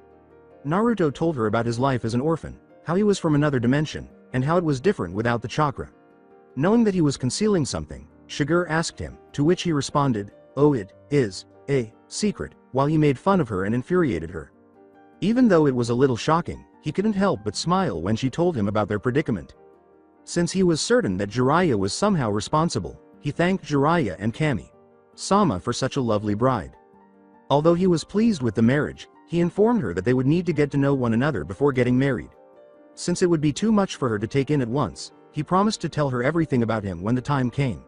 He promised to show her everything because they would soon become family. Furthermore, she agreed and informed him that she would reciprocate with her. Kyoto, 9:30 p.m. Naruto frowns when he realizes that someone was observing them maliciously. Though life is a bitch, Naruto did wish for his date to be ruined. Shigure took notice of his signature. "Am I boring you, Naruto-kun?" Shigure asked, a little dejectedly. No, it is just that I am having such a great time here with you and someone is coming to ruin our date," he said, waving his hands in the negative. She said quietly, Now that you mention it, I feel eyes on us as well. I think I might know who they are. Yami? Naruto asked. Yes, they're the armed division of Yami. They're after me for my father's sword, said Shiger. Don't worry, I will protect you. Not that you need it, it is just so I can do my job in protecting the ones precious to me. You have your weapons with you like the wakizashi I gave you, right? He requested that she verify. They walked to the wooded area of Kyoto, knowing that their followers would be there shortly as well. She nodded, and he responded, oh, then it would be better if we shed our clothes as I don't want them to be destroyed. Also, I want to show you something really cool too, but remember our promise, okay Bukiheim? Naruto took a scroll out of his pocket and undressed as he entered. She complied with his request to approach and undress. She was dressed in a white bra and virgin white underwear. His blood nearly boiled at the sight of her nude body, which was a little too much. After shaking his head, he opened the scroll to reveal 2 arrays of seals, each of which had the kanji for man and woman in the center. As Naruto bites his thumb to extract blood, she becomes intrigued. He then added chakra and applied the 2 seals to the bleeding appendage. Then 2 sets of clothes emerged with a puff of smoke. He took 1 pair of clothes and gave it to her. After that, they sealed both of their formal garments with the appropriate seal.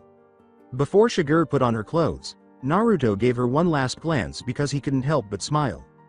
Naruto had only just realized that Shiger was tall. He estimated his height to be around 170 centimeters.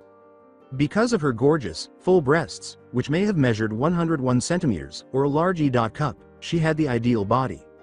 Her slender waist, measuring around 61 centimeters, made him think of the kunoichi from his native country. He couldn't take his eyes off her firm, plump, and sexy rumps and her wide hips, which measured about 94 centimeters. He said, I think you should remove your bra as I can see you are suffering.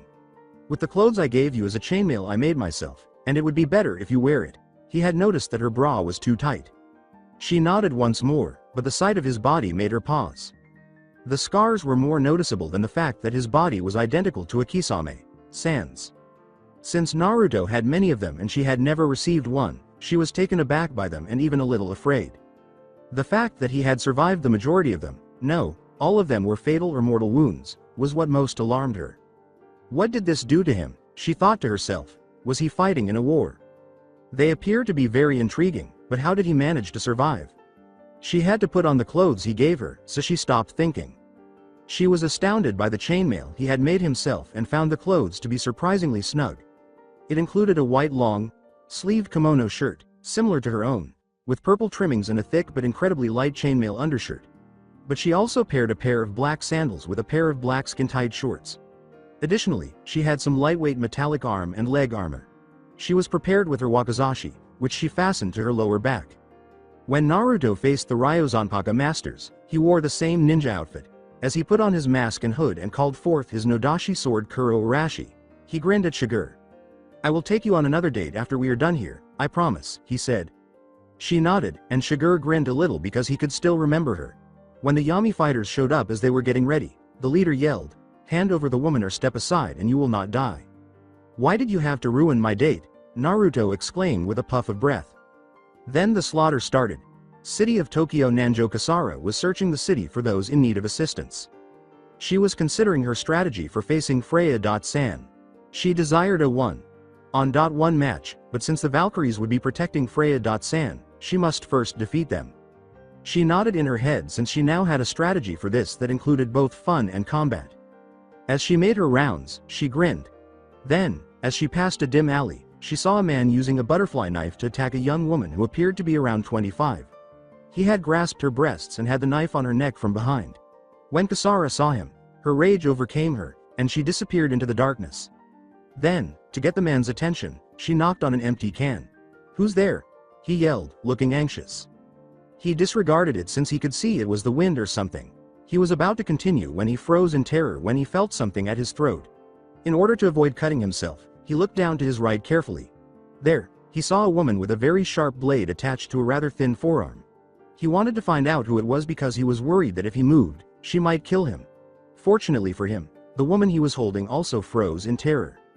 A very cold voice hissed, "Let her go, you scum," and the man felt a chill run down his spine. In an attempt to maintain a false sense of confidence, he exclaimed, "Make me, bitch," as the blade slashed slightly into his neck in response to his foolishness. The cowardly man yelled, Okay, okay. I'll let her go, just don't hurt me, and he released the young lady. In order to avoid frightening the victim into running away or something, her savior took off her hood. Wearing a black hoodie and blue jeans, the older woman noticed a gorgeous, endowed redhead who was around 18 or 19 years old. When her attacker held her, the girl who saved her had a blade-like weapon on his neck. "Thank you very much," she cried. "You are welcome, Onesin. But please careful not to go in these alleys again, okay?" said the red-headed older woman with a smile and a gentle tone. "Hi, I will. Thank you again," the young woman said, bowing generously. "No problem, now just hurry back home right away, as I take care of this scum here, Onesin," replied the brunette. The delinquent man was so terrified by those remarks that he started to perspire and almost urinate. She ran home, leaving the two alone. She questioned, "Now what to do with you?" She started by beating the living daylights out of the foolish hooligan, then she broke a few of his bones as a teaching tool, and finally she threw him in the direction of a stack of garbage cans. After she was done and had cleaned her hands, she sealed the concealed blade and headed to the warehouse where Freya trains. As her master usually did, she took to the rooftops because she didn't want to spend time walking there. Because she didn't want anyone to see her, she ran at a fast pace. She enjoyed the rush of wind on her skin and through her hair when she ran. As she ran, jumped, and ducked around her surroundings, she had the impression that she was flying. She thanked Kami-sama for meeting her shisho and experienced an exhilarating rush that she could only describe as being like the wind. Tokyo City's old industrial area. Now that the buildings were low, she stood atop a telephone pole and looked around, searching for the aura of her targets. Glancing around, she sensed some to the north of where she was. As she approached the warehouse, she saw that all of the Valkyries were training. She started to run and then leapt onto a roof. She ran so fast that it seemed to be a blur to everyone around her. As her master had always taught her and instilled in her, she hid in the shadows.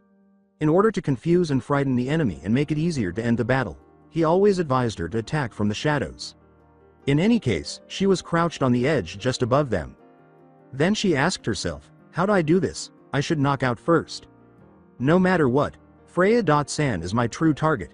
She fastened her hood over her head and then leapt down without a sound. She quietly knocked out the girl closest to her since no one else had noticed, but the girl's cry alerted the others, who aimed and prepared their weapons at the intruder.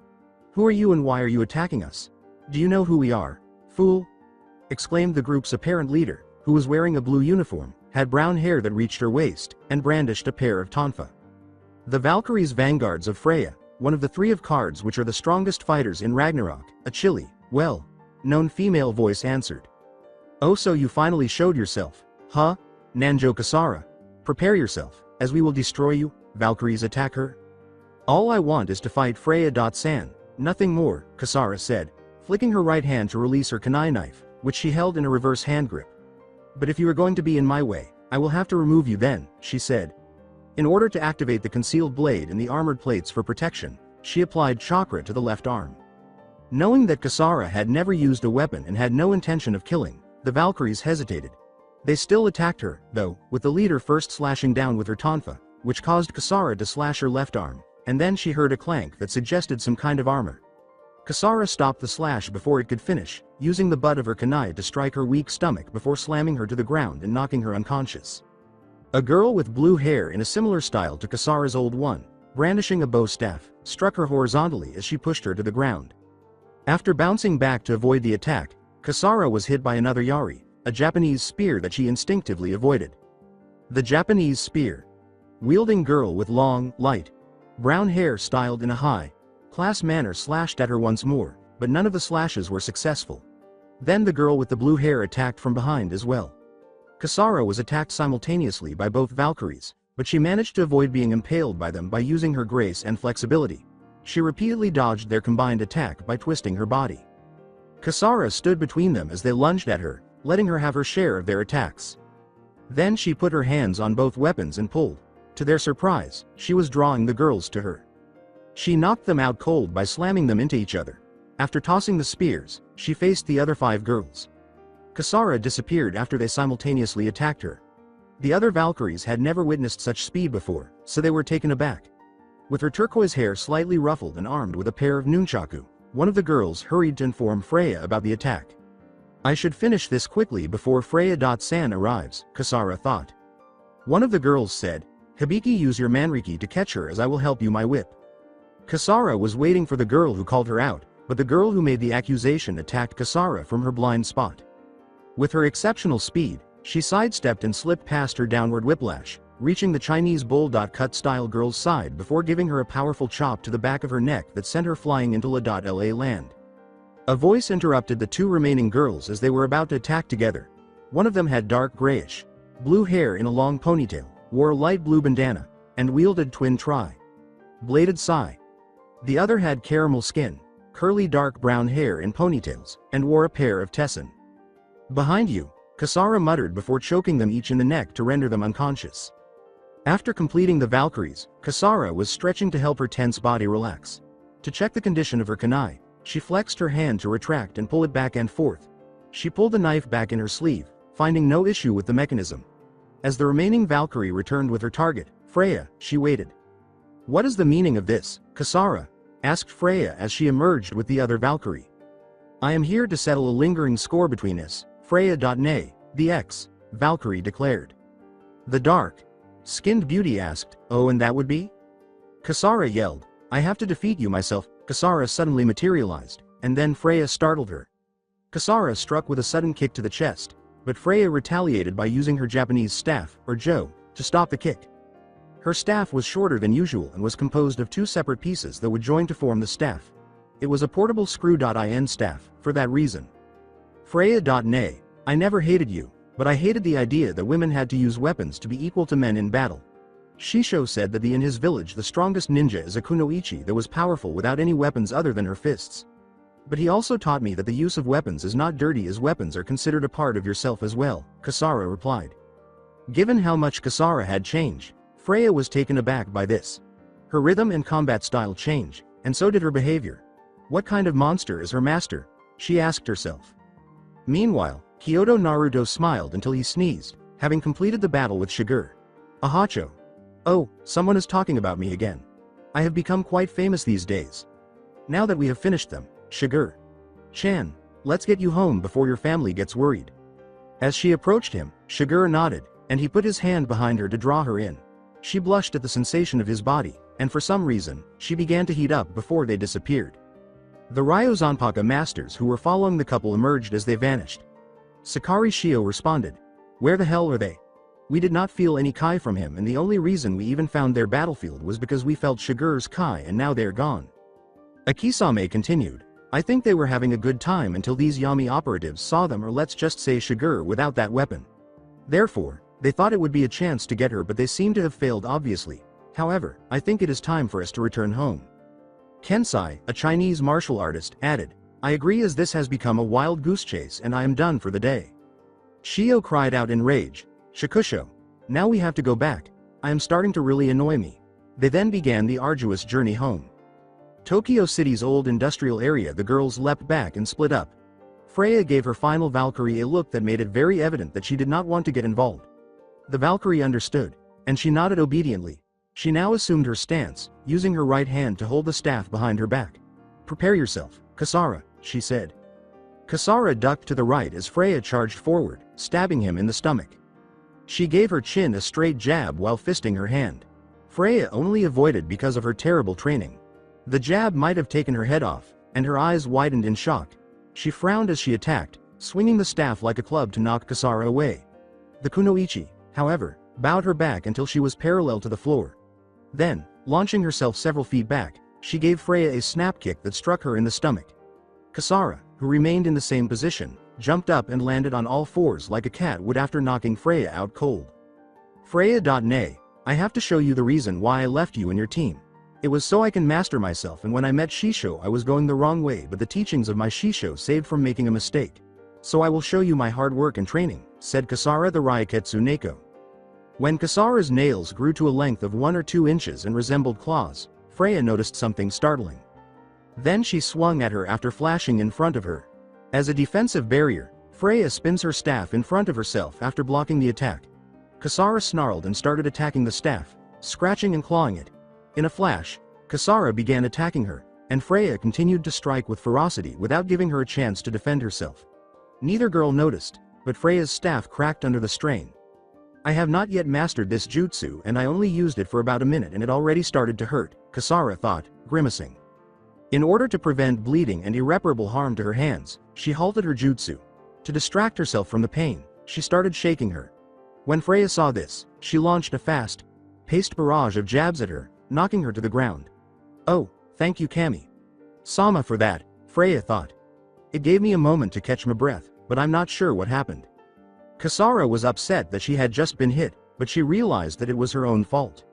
She had overestimated herself and underestimated her former leader. When she faced a Jojutsu practitioner, she recalled her master's advice. He informed her that only if he or she is a true practitioner of Jojutsu would they concede defeat if she destroyed their weapon. As she calmed her raging emotions, she got to her feet and turned to face her opponent, who was pausing to catch her breath. With unexpected speed, Kasara ran towards Freya, leaving her with no choice but to defend herself. Kasara launched a flurry of kicks and punches that only struck the air. Freya dodged, avoiding most of the attacks by moving in a semicircle. But Kasara was already there when she delivered a powerful blow to the middle of the staff, which started to break. She won this battle by standing on the side and kicking the staff once more, shattering it. She responded by saying, "So this is what I wanted to say to you, Freya. Nay. I have found my path and I will walk it on my own, but thank you for helping me. I hope we can keep the past behind us and start afresh." Freya grinned because she understood everything now and replied, "You are right, Kasara. You have won this the moment you destroyed my staff and I accept my defeat. I have to make my own path as well and grow as a martial artist. I have to thank you and I accept your belief. And from now on I and the Valkyries will leave Ragnarok." She approached Kasara, who reciprocated by shaking her hand in a show of respect and rekindled their friendship. Kasara shuddered at the word punish, because he would train her to the ground and beyond. "Well, I better get back or Shisho will punish me for being late," she said. In a flash of speed, she disappeared, waving to Freya. Looking at her leader, the other Valkyrie said, "Freya. Sama, are you sure about this? I am sure that Odin Sama will not like it one bit." "I know, but we have not seen anything about Kensai Sama. So all we are doing is waste our time waiting, and I think I should go back to the dojo and train again as I am not ready yet. Plus Odin is busy with the extermination of the Shinpaku Alliance and Shirahama Kenichi." This pleased her subordinate, and she started to wonder, what was that method Kasara employed to make her nails longer? Who is this Shisho? How strong is he? Who is she now? As she walked to assist her battered subordinates, a lot of questions started to form in her mind. Ryozanpaka in front of the main gate of Ryozanpaka Dojo, Naruto showed up with his date. With a simple tap, Naruto blasted the gate open after pushing it with his index finger. Shigure was a little taken aback because only the elder could accomplish that. They proceeded towards the dojo, where Naruto knocked on the door and said, "Yo, anyone here?"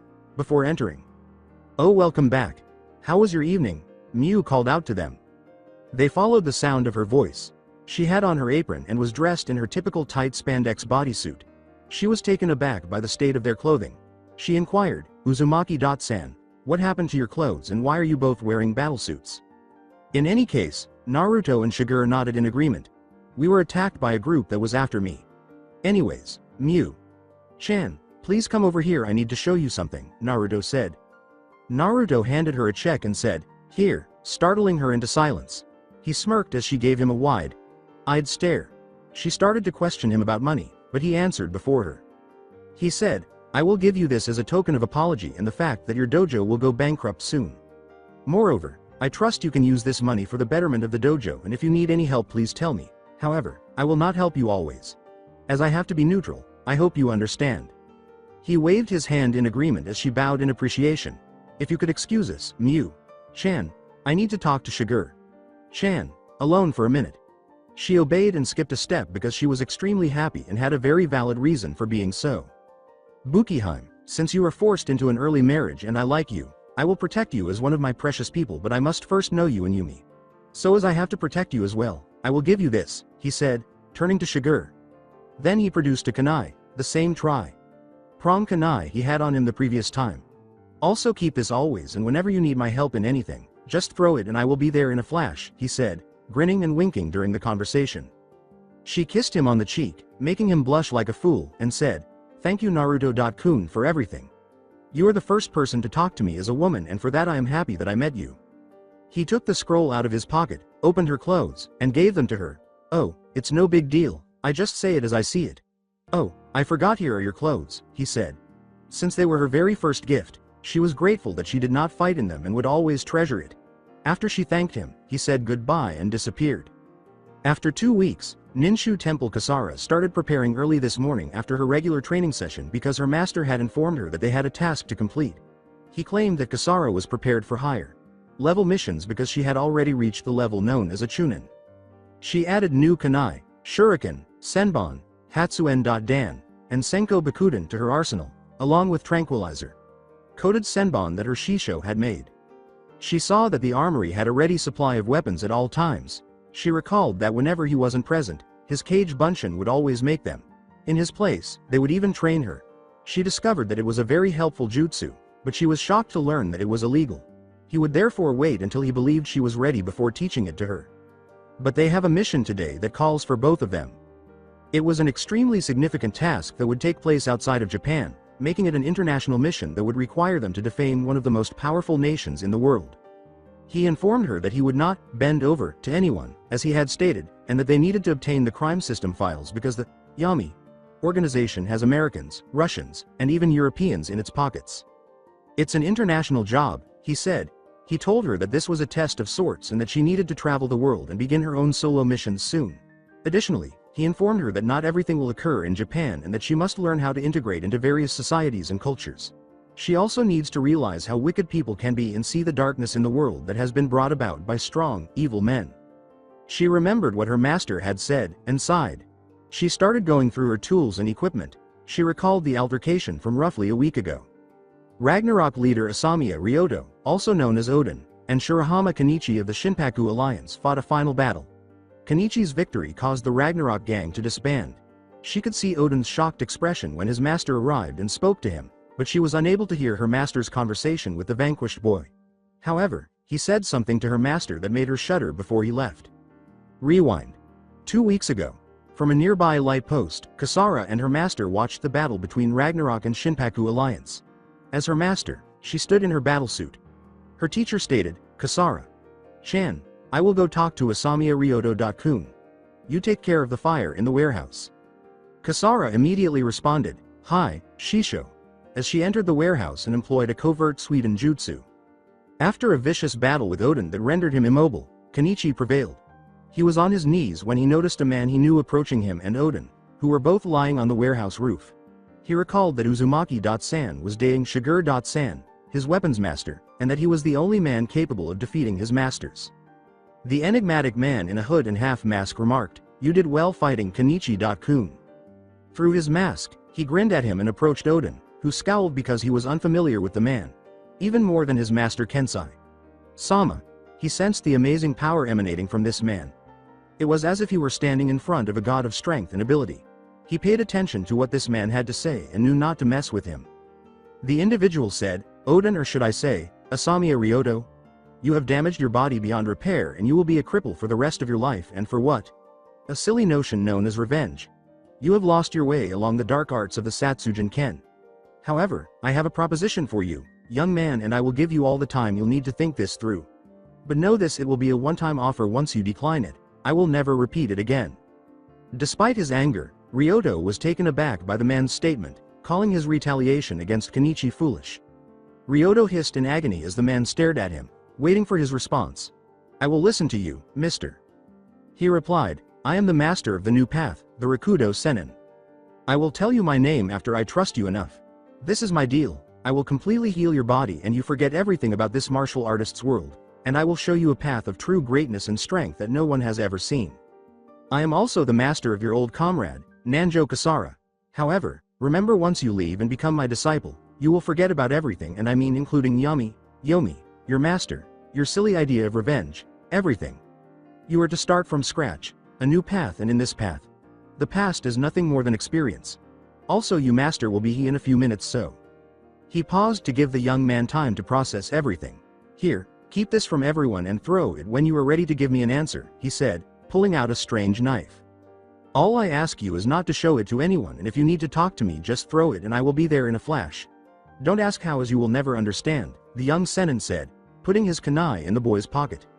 The injured boy escaped a stealth attack from none other than a Shinsai Ogata, also known as Kensai, and the Sennin left him.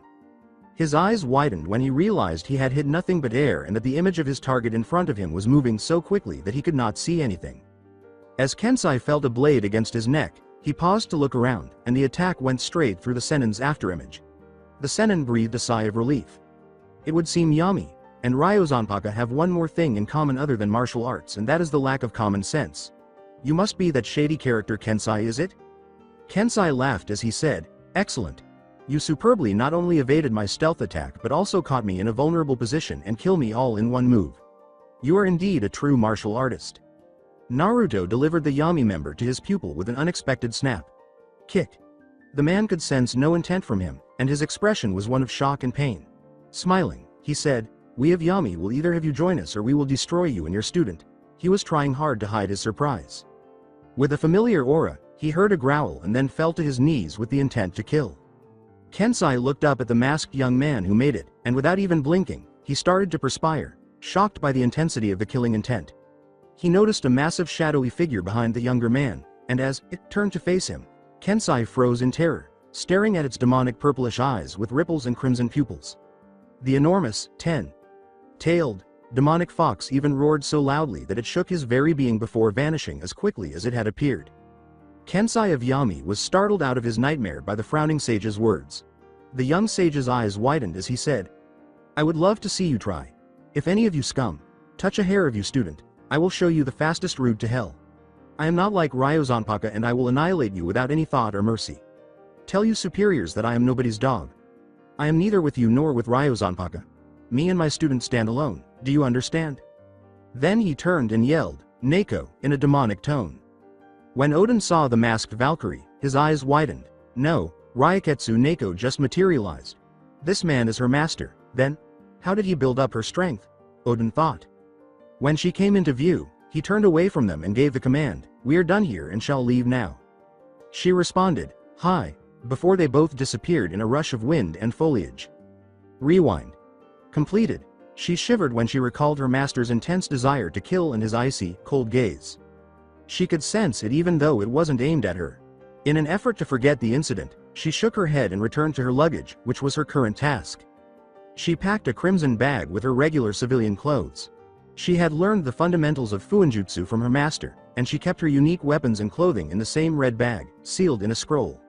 She was still wearing her civilian clothes, which included a red short-sleeved blouse that exposed a good deal of her cleavage, and she still had her hidden blade bracers on. She loved to flaunt her body ever since it changed. People would ignore her, which infuriated her, so she loved the attention she received. Her hoodie effectively concealed her tanto, which was sheathed at the small of her back. She was dressed in blue jeans, a pair of feminine blue sneakers, and a black beaked hoodie with red trim. She packed her bags and sat down in the main hall to wait for her master. Aside from his ninja sandals, which he detested, Naruto wore a black leather jacket with a beaked hoodie, a gray muscle shirt, black jeans, and black sneakers because he thought they were the most comfortable. He even wore seal-lined gloves that concealed his hands. As usual, he had sealed all his weapons. "Are you ready? I hope you told your parents about our little trip," her master asked, grinning as he entered. Kasara responded, "Hi Shisho. I have already told them and they are happy with my school papers, so naturally said I can go," as she stood at full attention. He continued, "Good, now we are going to Washington, United States first to meet our contact. Then I will go to Langley, Virginia, where I will begin my mission." "So are we going to the airport, now Shisho?" she asked, nodding.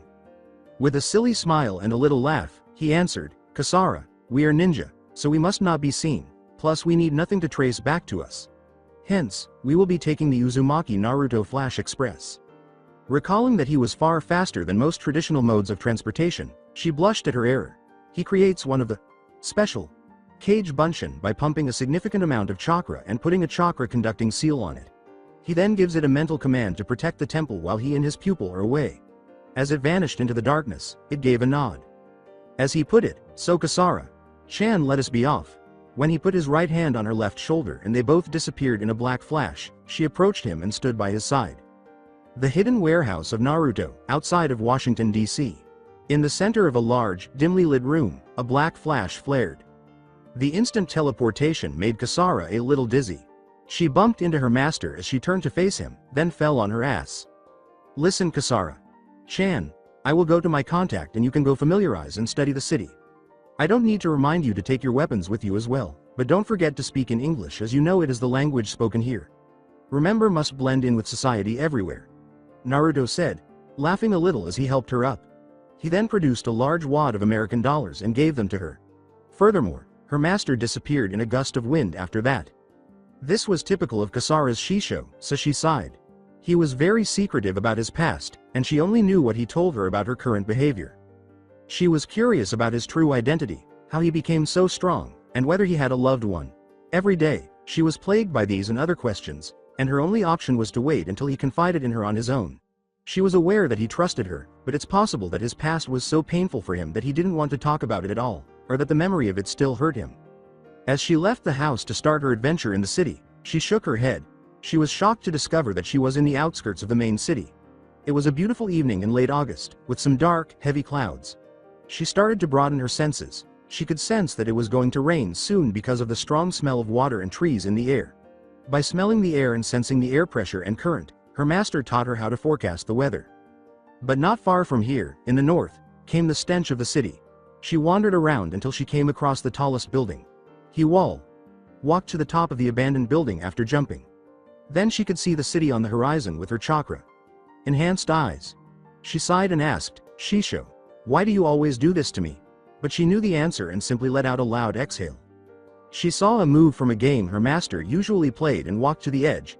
He called it the leap of faith, or something similar. She jumped forward, pushed off the building's side, leaving large dents in the wall as she fell toward the ground, and then jumped to the next one as she sped off in the direction of the city. After 20 minutes she arrived at the city's outskirts, which the locals referred to as the ghetto. In all honesty, this ghetto was in terrible shape, with trash everywhere, a foul stench, and even spray painted obscenities on the walls. Everywhere she looked, she saw prostitutes, drug dealers, addicts, and their pimps. She had already learned about the real ugliness of the world, the ugliness they were fighting, from her Shisho. Although she was already aware of the type of lives these people had to lead, she never imagined it would be this terrible. As her master had said, the America she saw on TV was merely a fantasy. Her master added that rather than addressing their issues, every nation tries to conceal its flaws and ugly aspects. They will bring the world back into the light after it was in darkness. It was causing her some discomfort, so she had lowered her hood. As her Shisho applied heat, stabilizing seals to her clothing, it wasn't particularly hot. She felt like she had a lot of people watching her, and a group of young men of mixed ethnic backgrounds who were at least her age passed in front of her. She saw that the majority of them were armed, and they included Latin Americans, African Americans, and Caucasians. She was about to ignore them when one of them said, "Oh damn, baby. Where were you all my life? A fine-ass chick like you sure could use a man like me?" In slang English she had heard on TV. With a chilly and stoic expression, she responded in fairly standard English, "No, thanks. I am just passing through. Goodbye." He obstructed her path as she moved to the side, saying, "Oh come on now, baby. All we want is a bit of fun, ya know." As she passed him once more, she said, "Sorry, but I am busy another time maybe." Then, as he reached for her shoulder to try to stop her, he and his friends felt as though a ton of sand had been dropped on them, and they collapsed to their knees. However, the girl appeared to be completely unaffected until they noticed something, so only they felt it. Her hood was pulled up over her head, casting a shadow over her face, save for her eyes, which glowed and flashed in a spooky fire. Ironically, the savage growl she let out was not far from what her Shisho did. Her veiled face revealed only her enraged, glowing, cat-like jade eyes, which were leaking a good deal of her murderous intent. They were unable to turn their heads away from them.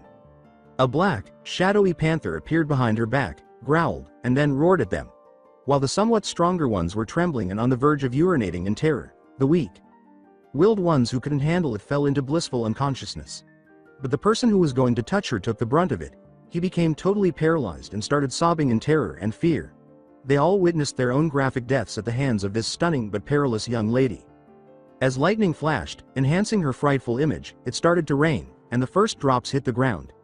"If you even so much as lay a finger on me, I will kill you, do you understand?" she said, glaring at them. She left, vanishing into the darkness of the streets after he gave him a stiff nod to spare his bloody demise. The paralyzed man felt his life flash before his eyes and collapsed to the ground. Ironically enough, she was unaware that the legend of the blood-haired, emerald-eyed demon was born that day. Yami headquarters, somewhere unknown. The voice of a cool male said, I have never seen anything quite like it. There were a few whispers and grunts in the dimly lit room. He went on, it scared me more than the elder of Ryozanpaka, Furinji Hayato. I was terrified of it, his intent to kill. It was as if I was staring onto a real demon. That demonic aura of his, it even had a shape and looked at me as if I were an ant. He is a real demonic god in martial arts, and I am sure he could have easily killed me in one move, but surprisingly he didn't. Let us not forget about his student. She had a perfect body and muscle makeup for fighting and martial art. She had the perfect muscles, body as if she was bred to the perfect fighter, and even has the perfect balance between strength and speed. It was evident that she has a strong potential, if not stronger potential than Kano Sho or any of our disciples, for that matter. A terrified man with long dark hair and sunglasses covering his eyes snorted, "That is impossible. No one has potential stronger than Sho's." "Oh really? Then when you see her, you would understand what I saw. It is utter shocking how he found a female with that same potential as the warrioress of old," Kensai replied. The group began to mutter more, but a chilly voice cut them all off. "We do not know anything about him, therefore we will avoid him for the time being." There was a deafening silence as some of the masters complained about this choice but acknowledged the leader's stance. He is working with an unidentified martial arts master. After accepting, they left the room, leaving the Ichie alone. The man said to no one in particular, "My father taught me every style he knew, and I have never heard of a style like yours. Who are you really, Rakudo Senin?" "Dojo Ryozanpaka. You must wear these," Kenichi, the elder Hayato uttered. With great enthusiasm, Kenichi exclaimed, "Oh, a new Dougie, awesome." Kenichi asked himself, "Era? It is somewhat mismatching?" A Dougie of karate and jujutsu, was the thought shared by all the masters. Muay Thai bandages for the hands. Kung Fu pants from China. This Dougie is appropriate for our most devoted disciple. Kenichi responded, "Shisho, it is not that I don't like it, but why a new Dougie now? Also, what is with the chainmail?" Akisame continued, "The chainmail vest is from Shiger, a skilled craftsman made it, it is quite solid." While Shiger was thinking, "But it is not as strong as what Naruto-kun makes, though," she added, "even a bullet won't go through." Then Kenichi cried out, "Gee! Guns!" in terror. Sakari laughed at his student's bewildered expression and said, "It means to be constantly ready for war, basically." He said, with an evil smile, "Well, basically from here on, we have no idea what is going to happen. So, this is just a precaution. Something might happen, I don't understand, what's going on?" Kenichi said in a terrified voice as he suddenly realized that something horrible was going to happen to him. Kenichi was seated in the recently added sidecar while Sakari Shio sat on his cherished Harley Davidson motorcycle. Because of his yelling and ranting, he is more like tied up than sitting down. He kept yelling, "Yuwa. It's scary. What's going now? I seriously have no idea," as if he were as terrified as ever. Despite Kenichi's entreaties, the elder told the masters to be careful. Sakari answered, "I will." "Well then, we off. Where are we going?" Kenichi asked as he sped off, turning on his bike. Knowing where they were heading, Miu prayed in silence for his safety. She recalled last night's conversation between the masters. Rewind. Last night. A little after midnight, Miu woke up because she was thirsty. As she passed the main dojo hall, where the masters typically hold their meetings, she yawned. But she saw that the masters were still up because the lights were still on. Her curiosity, which is similar to that of cats, was piqued when she heard them discussing Kenichi. She approached the door of the room they were in slowly and surreptitiously, listening in on their conversation. She listened to Akisame say, "Kenichi-kun needs to know the dangers of the martial art world, and therefore I propose that it would be best if you take him with you on this job." "I see. A field trip to observe the underground society could be interesting," said Sakari. Continuing, he sighed, "But, well, this time, a slightly dangerous guy could be involved. Plus, this matter should be finished as soon as possible." When Miu started peeping, Ma Kensai remarked, "Miu-chan, you shouldn't peep as it's a bad habit." He was told by the elder, who laughed, "You, of all people, should not say that." Ignoring their jokes, Akisame posed the crucial query, "What do you mean?" "One of the most fearsome masters that I know, Christopher Eclair, an extremely ruthless assassin," Sakari retorted. Akisame continued, I wonder if that would be too much of a shock for Kenichi-kun. Though that fight would be on a higher level than what I wanted him to see." "Well, what of it? Sooner or later, Ken-chan is going to be completely submerged in this world. Isn't rashness just right?" the elder said, straightening his white bread. They were still discussing Kenichi's death as a trivial matter, and Miu could still hear them. She was alarmed by their lack of concern for Kenichi's welfare. As the shock of their extreme coldness subsided, she leaned against the wall. Rewind. Completed, Miu whispered. Be careful, Kenichi-san, as the karate master and her first friend sped away and disappeared into the distance. Washington, D.C., USA. This evening, Naruto was walking to his informant's designated meeting spot while it was pouring heavily. As usual, he wore his hood, which obscured his face with a veil of darkness. As the rain started to fall even more heavily, the weather deteriorated. Because he enjoyed the rain, Naruto grinned beneath his hood. He had the impression that it would solve all of his problems. Knowing that was untrue, he let out a sigh and carried on with his journey. He arrived at his destination after walking through the capital. It was the Botanic Garden of the United States. He scanned the area for anything suspicious before entering. He discovered 2 security cameras that were in plain sight and 2 that were concealed. He skillfully avoided every camera as he made his way to the assigned seat. He studied his surroundings through his hood while he sat and waited. He was still looking around when he saw that the clock struck 7 o'clock. It was time for his contact to show up, and he did so precisely on schedule. The man walked simply and wastelessly, with a purpose. He was a man in his late 40s of average height. His dark brown hair was flecked with gray, indicating his advanced age. He was a man who was accustomed to the battlefield, as evidenced by his hard gray eyes and strong chin. He approached the chair that Naruto was using and nodded, to which Naruto nodded in return. After settling in, the man remarked, "Nice weather we're having." In code, Naruto answered, I have had nicer." He grinned as he said, "So what brought you here, Kage? Usually you would send one of your shadows to this routine meeting. Anyways, here." Naruto made it vanish in his hooded jacket after the older man handed him a thick brown file envelope. He went on to say, "I was almost caught, but here you go. This is the information you need to infiltrate both the CIA and the FBI. However, if I be so rude and ask you why would you need to infiltrate those 2, Kage?" Naruto's codename for his contacts and spies outside of Japan is Kage. He laughed, "I need the information regarding one of my targets, and I cannot get it through normal means. So therefore, I will get that information from the most powerful security organizations in the world, namely the CIA and the FBI. Don't worry, no one will be harmed as I will only take the information in the database mainframe. Therefore, there is nothing to worry about, John. After all, you know that I am a man of my word. Plus I would like of you to check on any news about Yami, as they are beginning their activities. Then contact me through our normal channels if you hear anything worth noting, and be careful, as they're known to eliminate any loose ends. If you and your family are in trouble, you know how to contact me." The newly christened John grinned and said, "Oh, you don't have to worry about me because I can take care of any bastard trying to harm me or my family." He sighed as he responded, "I know you, John, but these people are not ordinary as they are masters in the respective martial artist.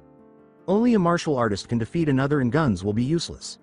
So I will say it again, if anything should go wrong, don't forget you have a friend to help you." John said with a smile, "Okay, Kage, you have my word on it." Getting to his feet, Naruto grinned and remarked, "Good, but now I will have to leave you as your people came to listen in on us." When John saw a black unlicensed SUV parked and several agents in black suits exiting the vehicle, he also got up and began to investigate what Kage was referring to. When he turned to tell his friend to leave, he discovered that he was by himself because he had disappeared. John let out a weary sigh and remarked, "I would like to know how he does that. Every time he would disappear when I turned my back for even a second." "Director John, we've got a problem," said one of the group's agents as they approached him. Tokyo, Japan. Ryozanpaka Dojo. The following day, back in Japan, a young man was in bed following a rather perilous encounter with Christopher Eclair, the French assassin from Yami, and his female associates. Ironically, since he is still unable to hit women, Kenichi dodged the female's toe kicks by adopting Nijima Haruo's demonic alien style. Then, as usual, Furinji Miu came to his aid. As Kenichi defended Win Ghosh, a weapons merchant who requested the protection of his master Sakari Shio, they engaged in combat. He battled Christopher, a master-level assassin, who was playing with him until Shio showed up and beat him. In any case, everything worked out quite nicely since nobody was harmed and Kenichi became aware of the evil that exists in the world. Sakari Shio was notified of the assassin's escape by his police contacts. Sakari breathed a sigh of relief. "Useless. You people are all useless. He's got a lot of important people backing him up, so he is probably in another country by now." As soon as he returned back home, "It seems that Ghosh has," the young detective said, while he took another swig of his beer. "He may be already dead," Shio said, narrowing his eyes as he interrupted him. The more senior investigator denied, saying, "No, actually he gave up his business and began to travel. He asked me, 'Who am I? What is my belief?' And then he contributed his entire fortune to charity and disappeared to the mountains." After taking a moment to catch his breath, the older man said, "What did you threaten the man with? He was definitely a changed man when he left." Shio responded, laughing, "He, I didn't do shit. It was my disciple, not me." Alongside Kenichi, as Kenichi lay on the ground, he thought about Naruto, the sage of six paths, and how strong he was to defeat not just one but all of his masters, including the elder. When he went to train the elder on the Seikuken, he witnessed firsthand how frighteningly strong he was. He was even more terrified by the fact that he was a real ninja. No, a shinobi, an assassin. Furthermore, he had a disciple named Nanjo Kasara, who was significantly stronger than before and had easily defeated both Mew and himself at the same time. Their egos were bruised because she was even suppressing the majority of her strength. He even made a desperate attempt to ask Nijima for information about him and or Kasara, but oddly, he was unable to provide any and even advised him to forget about them. Curiosity compelled him to question his masters about it. Since Akisame claimed to be a flawless fighter, their responses left him open to further inquiries. Sakari responded that although he was a strong and vicious person, he had a darker side. For some reason, Apachai claimed to be his friend. Sitting in a corner with a dark cloud hanging over him, Ma Kensai would get depressed. Shigur.san would simply blush and vanish somewhere without even responding to him. But the elder said the most perplexing thing he had ever heard. "I think of that young man and he reminds me of myself when I was young and reckless. Ho, he had everything he wanted and lost it all." Unknown place on its way to the capital, Washington, D.C., a black plane flown out of Japan and into U.S. airspace, carrying a furious Frenchman and his aides who had just lost to Sakari Shio, his former college. He continued to rant about the 100th Dan karate master before stopping when the plasma TV screen came on and revealed a rather irate Yami master hiding in the shadows. The Frenchman was sweating nervously because he knew he had failed a crucial task. With a tone of icy steel, the Shadow Man said, "Christopher, I am rather disappointed that failed that simple job we gave you." The icy words of their leader made the feminine man and his group wince. Despite their inability to see them, they could all feel his icy, shadowed eyes piercing their souls. Then, as he went on, the sensation vanished as if it had never existed. "However, due to the circumstances, I will give you another and final chance. But be warned, as you know, Yami don't not tolerate failure. That is all, and you receive your new mission brief after I sign off. Good luck, and remember what is on the line here." Christopher swallowed in terror, and the screen went out. The mission details were in a brown veil file that a young flight attendant brought on the spot. He scowled and muttered, "Oh mon Dieu," as she gave them to him with a smile. The following day, Naruto's hideout in Washington, USA. For her first class spying mission, Naruto had prepared his pupil. Her entire body, from her ankles to her chin, is covered by the battle-sneaking bodysuit that he gave her as a new ninja uniform. It featured a black hooded vest that resembled the one her master typically dons. Because it was lightweight and nearly weightless, she could wear it underneath her everyday civilian attire. It was black and composed of an odd, rather powerful substance. It had padded joints to give her complete freedom of movement and did not cover her head, hands, or feet.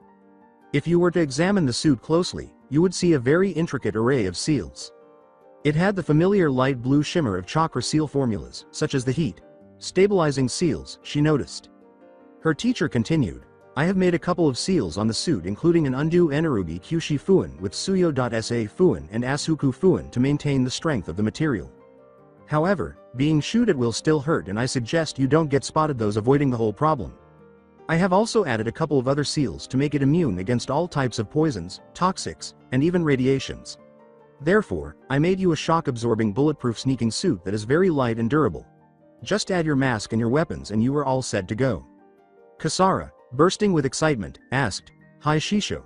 When do we begin over mission? On that spy film, Mission Impossible or something, she was going to do the same thing. We will go now, but remember what I told you earlier. You are to play a young new recruit and you must place the flash disk in their mainframe. In addition, note that this is a sneaking mission, therefore you must not to be seen at any cost. You can use whatever means necessary to achieve our target, understood?" That's it for today. I hope you guys enjoyed this great story. See you in the next one.